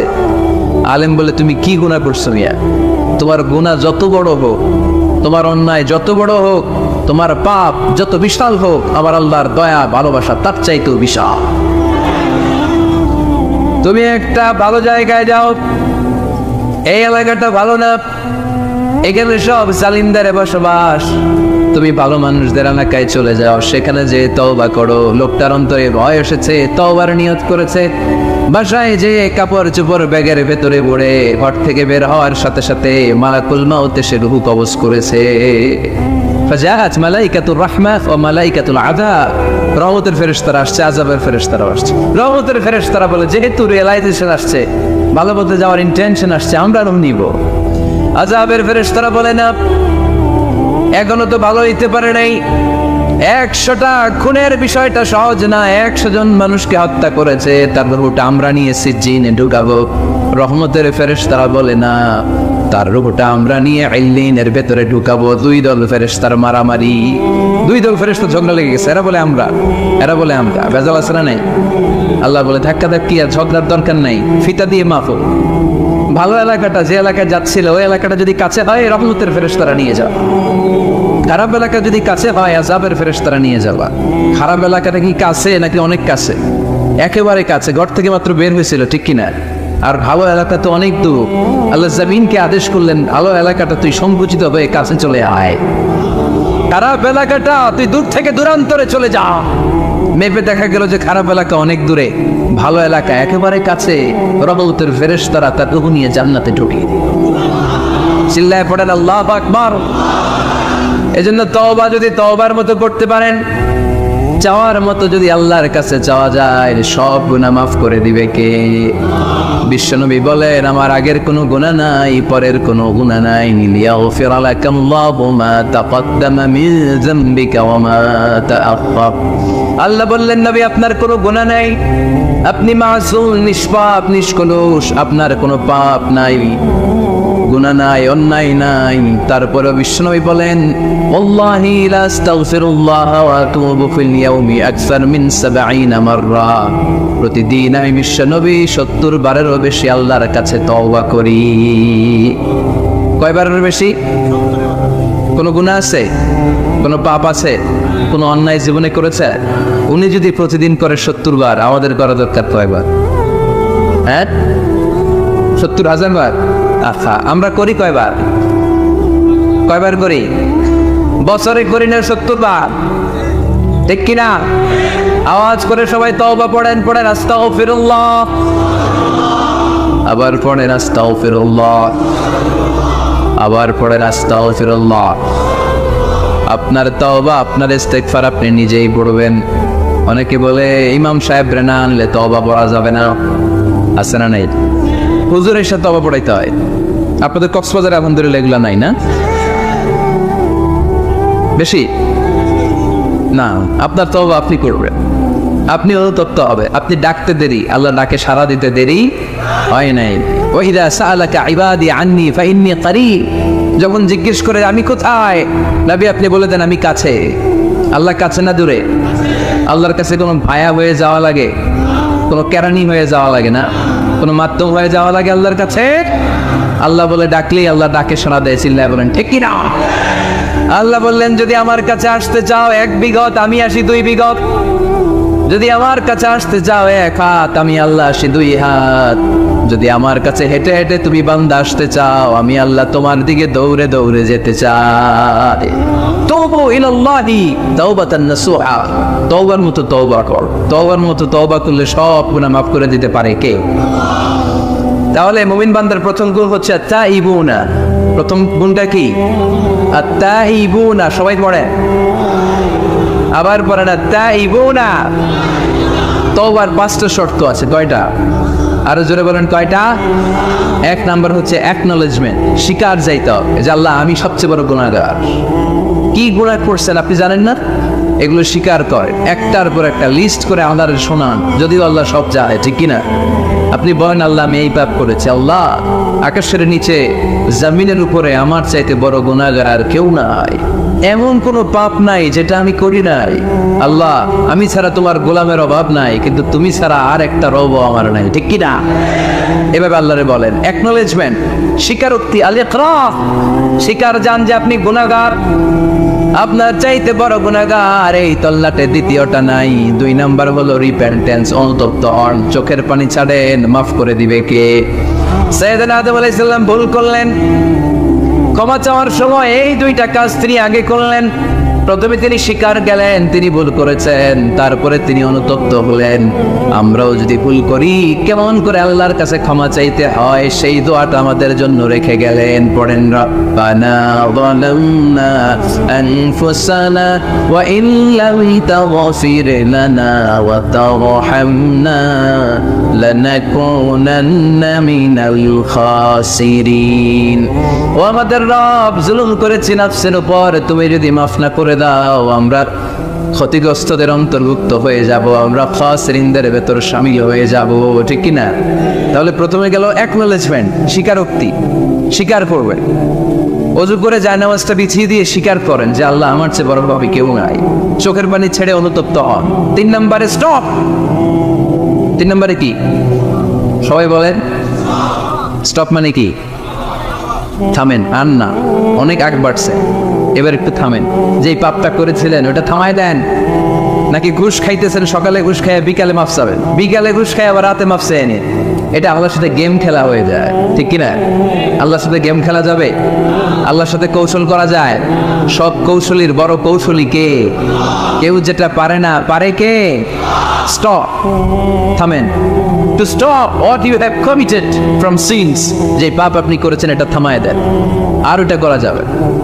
4 নাম্বার শর্ত হলো টু হেট, ঘৃণা করতে হবে। যে পাপটা করে ফেলছিলেন এটা মনে প্রাণে ঘৃণা করতে হবে, মন থেকে এটার ব্যাপারে একটা ঘৃণা জন্মাতে হবে। 5 নাম্বারে to commit, to determine you never repeat the sin again. আল্লাহর এই ওয়াদা দিবেন, এই কমিটমেন্ট দিবেন যে আল্লাহ পারতপক্ষে আমার জীবনে এই পাপ, এই অন্যায় আমি জীবনে করব না। চিল্লায় বলেন ঠিক কিনা? এই 5টা শর্ত সামনে রেখে 5টা শর্তকে আমল করে কেউ যদি তওবার মতো তওবা করে তার জীবনের সব গুনাহ মাফ করে দিবে কে? এজন্য আল্লাহর হাবিব বলতেন, আত্তাইবু মিনাজ যামবি কামান লা যামবা লাহু। তওবার মতো কেউ যদি তওবা করে তার অবস্থা কেমন হয় জানো নাকি? মায়ের পেট থেকে বাচ্চা বের হলে নবজাতকের যেমনি গুনাহ থাকে না, তওবা কবুল হলে ওই ব্যক্তিটাও নবজাতকের মতো হয়ে যায়, তার আমল নামায় কোনো গুনাহ থাকে না। আত্তাইবু মিনাজ যামবি কামান লা যামবা।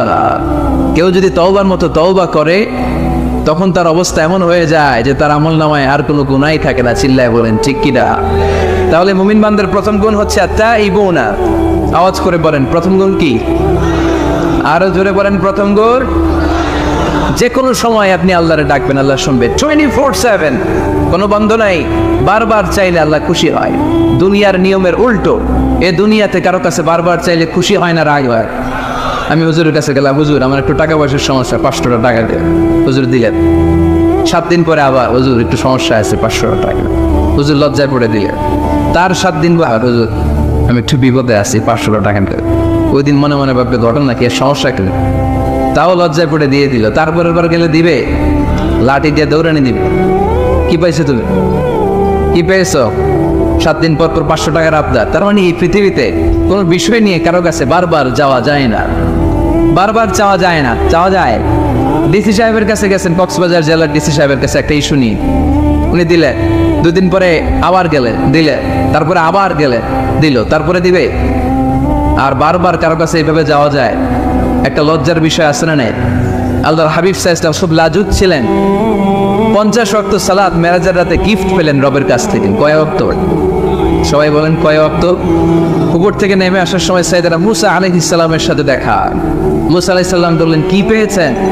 50 ওয়াক্ত সালাত পেয়েছি। মুসা আলাইহিস সালাম বললেন, আপনার উম্মত পড়বে না, আমি জানি, কারণ আমি তো আপনার আগে দুনিয়ায় এসেছি, আমার ফিল্ড ওয়ার্কের অভিজ্ঞতা বেশি। আমার অভিজ্ঞতার আমাকে আপনারে বলি, পড়বে না, একটু কমায় আনেন, ভালো হবে। আল্লাহর হাবিব গেলেন, কমায় দেয়া হলে 5 ওয়াক্ত হলো 45 ওয়াক্ত। মুসা আলাইহিস সালাম বললেন পড়বে না, আবার যা, আবার গেলেন, 5 ওয়াক্ত কমায় দেয়া হলো 40 ওয়াক্ত। মুসা আলাইহিস সালাম বললেন পড়বে না, কমায় আনেন ভালো হবে, কমায় আনা হলো 35 ওয়াক্ত, এভাবে 9 বার। কয়বার?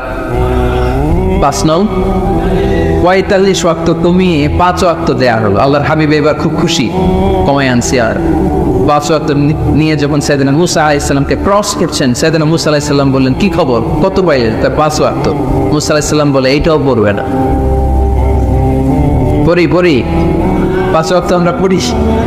মুসা আলাইহিস সালাম বললেন পড়বে না, আবার যান, গেলে ভালো হবে আপনার উম্মতের জন্য।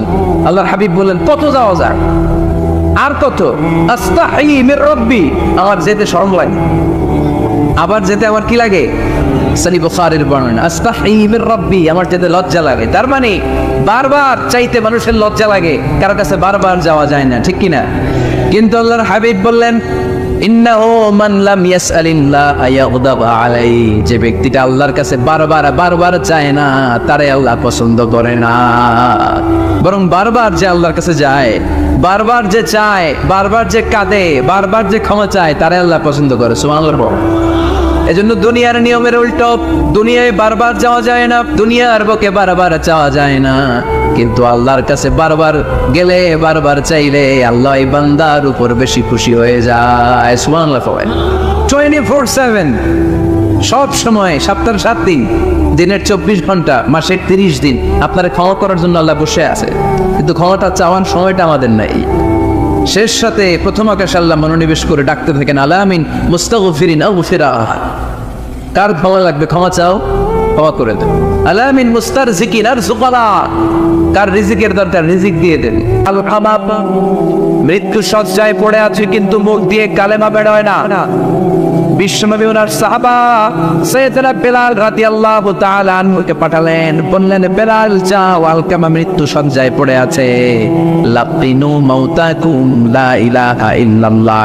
সাইয়েদনা বেলাল আলকামার কানের কাছে কালেমার তালকিন দিলেন, তারপরেও আলকামার মুখ দিয়ে কালেমা বের হয় না। বিশ্বনবী বললেন আলকামার বিবিরে ডাকো।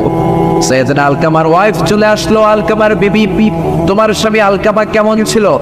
আলকামার বউ বলে নবী বড্ড ভালো ছিল, নামাজ ছাড়ে নাই, তাহাজ্জুদ ছাড়ে নাই, জিকির ছাড়ে নাই, কোরআন তেলাওয়াত ছাড়ে নাই, কোনো ভালো কাজ ছাড়ে নাই। তোমার সাথে কেমন আচরণ করেছে? ভালো। আলকামার বাবা মা কেউ বেঁচে আছে নাকি? বিবি বলল আলকামার বাবা অনেক আগে দুনিয়া থেকে বিদায় নিয়েছে, বেঁচে আছে শুধু আলকামার মা। আলকামার মারে না, আলকামার মা আসার পরে বিশ্বনবী বললেন আলকামার মা, তোমার আলকামা কেমন ছিল? অনেক ভালো ছিল, নামাজি ছিল, আল্লাহর ওলি ছিল। ও আলকামার মা, তোমার সাথে আলকামা কেমন আচরণ করত? এই প্রশ্ন করার সাথে সাথে আলকামার মা চোখ দিয়ে পানি ছেড়ে দিতে লাগলো। চোখের পানি দার দার করে ছেড়ে দিয়ে বলে নবী আমার কথা কোনোদিন শুনে নাই, বিয়ের পর সব সময় বউয়ের কথা শুনেছে। আলকামা আমার মনে অনেক কষ্ট দিয়েছে, আমার হৃদয়টারে ক্ষত বিক্ষত করেছে। হৃদয়টা ছিঁড়ে যদি দেখাতে পারতাম, আপনি দেখতেন কত দাগ সে আমার হৃদয়ে দিয়েছে। বিষ্ণুই বললেন আলকামার মা, তোমার ছেলে মৃত্যু সজ্জায়, তার তুমি মাফ করে দাও, তার মুখ দিয়ে কালেমা বের হয় না। আলকামার মা বলে না গো নবী, এত কষ্ট আমারে দিয়েছে, আমি আলকামারে মাফ করব না। আলকামার মাও মাফ করেন, আলকামার মুখ দিয়ে কালেমাও বের হয় না। বিশ্বনবী বুদ্ধি আটলেন, সাহাবাদেরকে বললেন লাকড়ি আনো, আগুন জ্বালাও। সবাই বলে আমরা আলকামারে আগুনে ফেলে দেব। সাহাবারা লাকড়ি এনে আগুন জ্বালালো, দাও দাও দাও দাও করে আগুনের লেলিহান শিখা। বিশ্বনবী বললেন 4 জন সাহাবী, একজন ডান হাতে আরেকজন বাম হাতে, একজন ডান পায়ে আরেকজন বাম পায়ে ধরো, আলকামাকে বিছানা থেকে টেনে হিঁচড়ে আগুনের মধ্যে ফেলে দাও।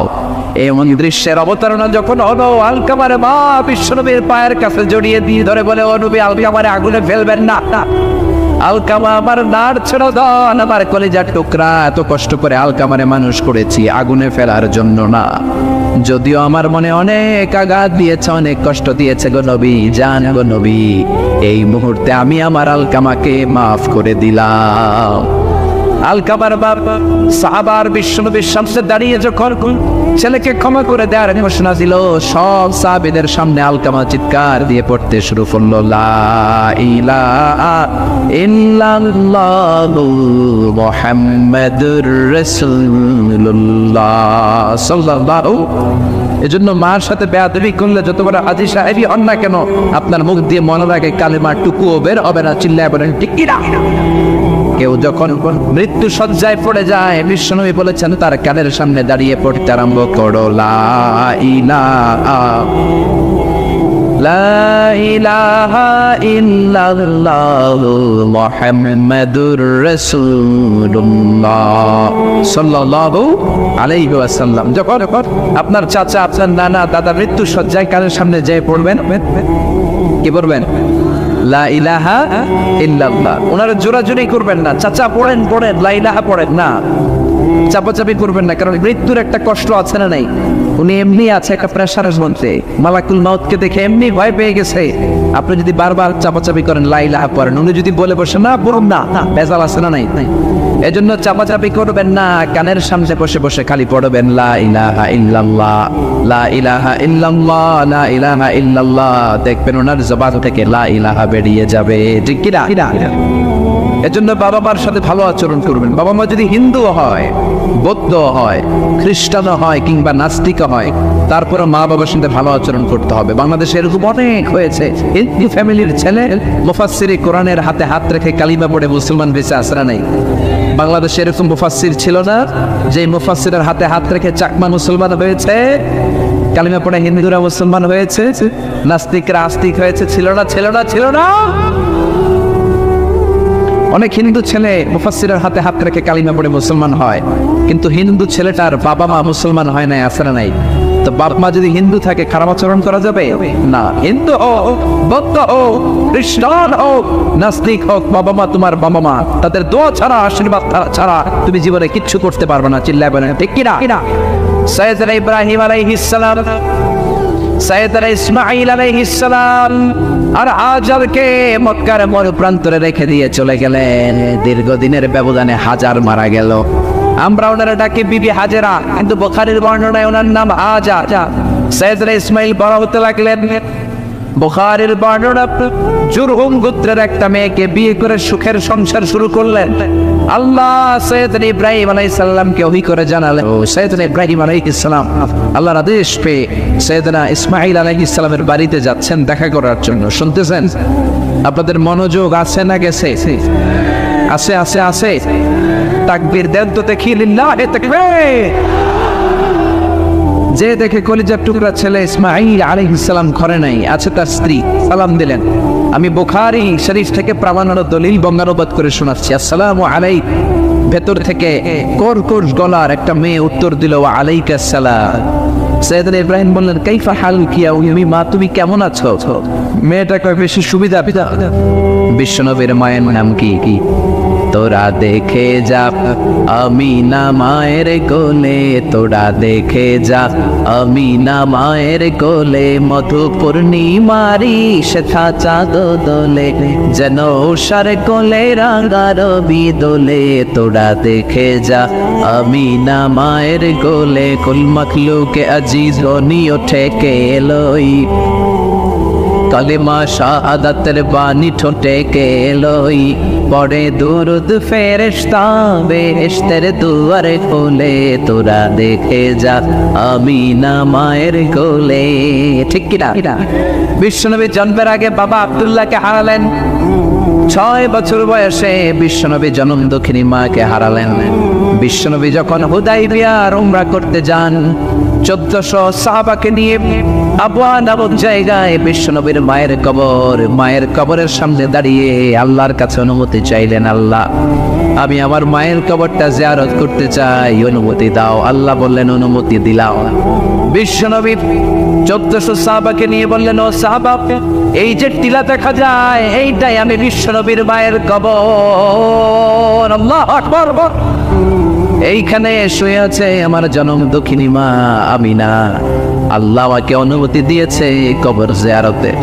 আসো আসো, তোমরাও চাইলে আসো আমার মায়ের কবর জিয়ারত করো, কিন্তু খবরদার কেউ কিন্তু কান্নাকাটি করবা না। 1400 সাহাবাকে কান্নাকাটি করতে নিষেধ করে বিশ্বনবী মায়ের কবরের সামনে যে যখন দাঁড়ালেন, নিজেই ছোট্ট বাচ্চার মতো হাউমাউ করে কাঁদতে শুরু করে দিলেন। বিশ্বনবীর কান্না দেখে 1400 সাহাবাও কাঁদে। বিশ্বনবী সাহাবীদের ধমক দিয়ে বললেন, ও সাহাবারা, তোমরা কাঁদো কেন? আমি না তোমাদেরকে কাঁদতে নিষেধ করলাম? সাহাবারা ডেকে বলে, ও নবী, আপনাকে আমরা কলিজার চাইতে বেশি ভালোবাসি।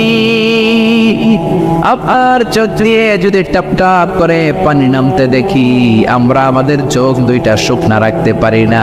আপনি কাঁদেন তাই আমরাও কাঁদি। বিশ্বনবী বললেন, আদরাকাতনি রাহমাতুহা ফাবাকাইতু। ছোটবেলা আমার মা যে আমারে আদর করেছে, ওই আদরের স্মৃতিগুলো আমার মনে পড়েছে। আমার মা আমেনা আমার গায়ের মধ্যে জাইতুনের তেল মালিশ করে দিতেন। আমার মা আমেনা আমার জামা পরাতেন। আমার গায়ের এমন কোন জায়গা নাই যেই জায়গায় আমার মা আমেনা আমার চুমু দেয় নাই। আল্লাহু আকবার। ওই স্মৃতিগুলো, ওই মায়ার কথাগুলো আজ আমার মনে পড়েছে, তাই আমি কাঁদি, তোমরা কাঁদো কেন? তার মানে বিশ্বনবীও যদিও মায়ের আদর্শ তেমন পায় নাই, কবরের সামনে দাঁড়িয়ে ঠিকই কেঁদেছেন, ঠিক কিনা? বিশ্বনবী কানা ইউকসিমুল আহমান বিল জিআরানা। জিআরানা নামক জায়গার মধ্যে বিশ্বনবী কুরবানির গোশত বিতরণ করছিলেন। কিসের গোশত? কুরবানির ঈদের পরে গোশত বিতরণ হয় না? কথা বলেন। হাজার হাজার লোক লাইন করেছে। লাইনের মধ্য থেকে একটা বৃদ্ধা মহিলাকে বিশ্বনবী আলাদা করে নিজের গায়ের চাদর বিছিয়ে দিয়ে বসতে দিলেন। ওই মহিলা দীর্ঘ সময় বিশ্বনবীর সাথে আলাপচারিতা শেষে বিশ্বনবীর মাথায় হাত বুলিয়ে দিল। বিশ্বনবী একটা গরম গোশতের প্যাকেট দিয়ে দিলেন। মহিলা চলে গেলেন। সাহাবারা বললেন, ইয়া রাসূলুল্লাহ, ইয়া হাবিবাল্লাহ, গোশত নেওয়ার জন্য লাইন ধরেছে হাজার হাজার মানুষ, কাউকে তো আলাদা করেন নাই, কাউকে তো নিজের গায়ের চাদর দিয়ে বসতে দেন নাই। কে মহিলা যাকে আপনি নিজের চাদরের উপরে বসতে দিলেন? ওই মহিলাও আপনার মাথার মধ্যে হাত বুলিয়ে দোয়া করে দিল। বিশ্বনবী বললেন, জন্মের আগেই বাবাকে হারালাম, 6 বছর বয়সে মাকে হারালাম, মায়ের বুকের দুধ আমি খেতে পারি নাই। যেই মহিলাটাকে নিজের চাদরের উপরে বসতে দিয়েছি, এটাই বলো আমার দুধ মা হালিমা। এই হালিমার বুকের দুধ খেয়ে আজকে আমি তরতাজা নবী মুহাম্মদ চিল্লায় কোন সুবহানাল্লাহ। এই জন্য পৃথিবীর যত নবী এসেছে, যত অলি এসেছে, সবাই মায়ের খেদমত করেছে। মা বাবার সাথে ইহসান না করে কেউ জীবনে আখিরাতে সফল হতে পারে। এজন্য রাব্বুল আলামিন বলেন, কাদা রাব্বুকা আল্লা তা'বুদু ইল্লা ইয়্যাহু ওয়া বিল ওয়ালিদাইনি ইহসানা। আল্লাহ বলেন, আমি আল্লাহ স্পেশাল ফয়সালা হলো দুইটা, এখন ইবাদত হবে একজনের, তিনি কে? 2 নাম্বার ফয়সালা হলো মাতা পিতার খেদমতের দরকার আছে না নাই? সবাই মাতা পিতার খেদমত করতে রাজি আছেন? কোনো অন্যায় যদি আমরা করে থাকি, আজকে মাহফিলের পরে মায়ের পা ধরে বাবার পা ধরে মাফ চাবো, রাজি আছেন সবাই? মা বাবার পা ধরে মাফ চাইতে লজ্জার কিছু আছে? আর মায়ের পা ধরে যদি চোখের পানি ছেড়ে কেউ ক্ষমা চায়, মা ক্ষমা না করে পারে? জোরে বলেন, পারে? ইসলাম is a balanced religion ever. ইসলাম হচ্ছে পৃথিবীর একটা ভারসাম্য জীবন ব্যবস্থা, ভারসাম্যপূর্ণ। শুধু ছেলে মেয়েদের উপরই আল্লাহ সব বিধান চাপিয়ে দেয় নাই, মা বাবাদের উপরও কিছু দায় দায়িত্ব আছে না নাই? চিল্লায় বলেন। ছেলে মেয়ের বাবা হয়েছেন কয়জন দেখি? ছেলে হয়েছে বা মেয়ে হয়েছে, বাপ হয়েছে কয়জন? হাত তোলেন দেখি। মাশাআল্লাহ, আপনি বাবার নাই? হাত তোলেন। ওনার মেয়ের নাম শেফা। যশোর শহরে একটা বাড়ি বানিয়েছে 5 তলা, বাইতুশ শেফা। ভাই অসুস্থ, দোয়া চেয়েছে, আল্লাহ ওনাদেরকে শেফায়ে কামেলা নসিব করুক, আমরা পড়ি আমিন। সব অসুস্থদেরকে আল্লাহ তুমি সুস্থ করো, আমরা পড়ি আমিন। ছেলে মেয়েদের বাবা মা যারা হয়েছেন, আমার মাইকের আওয়াজ যে মায়েদের কানে যায় পাশে, আপনাদের কিছু দায় দায়িত্ব রয়েছে। কি দায় দায়িত্ব? প্রথম দায় দায়িত্ব হচ্ছে আর-রিদা বিল কাদা ইম্মা যাকারান আও উনসা। ছেলে হোক মেয়ে হোক, শুকরিয়া করবেন কার? অনেক মা বাবা আছে, মেয়ে হইলে খুশি হয় না, পোলা হইলে সবাইরে মিষ্টি খাওয়ায়, আছে না নাই? وَإِذَا بُشِّرَ أَحَدُهُم بِالْأُنثَى ظَلَّ وَجْهُهُ مُسْوَدًّا وَهُوَ كَظِيمٌ। জাহেলি যুগে কিছু কিছু লোক ছিল, ছেলে হলে খুশি হতো, মেয়ে হলে চেহারাটা কালো হয়ে যেত। জোরে করেন ঠিক কি না? ছেলে হোক মেয়ে হোক শুকরিয়া করবেন কাকা। ছেলে দেয় কে? মেয়ে দেয় কে? ছেলে মেয়ে দুইটাই দেয় কে? আবার ছেলেও দেয় না মেয়েও দেয় না, নিঃসন্তান বানিয়ে রাখে তিনি কে? এজন্য বাবা যারা হয়েছেন, মা যারা হয়েছেন, শুকরিয়া করবেন। ছেলে হইলেও শুকরিয়া, মেয়ে হইলেও শুকরিয়ার দরকার আছে না নাই? এরপরে ছেলে হোক বা মেয়ে হোক, ছেলে মেয়ে আর সাথে সাথে কানের সামনে যে আজান দিবে, আজান দিতে পারেন না? আল্লাহু আকবার, আল্লাহু আকবার, আল্লাহু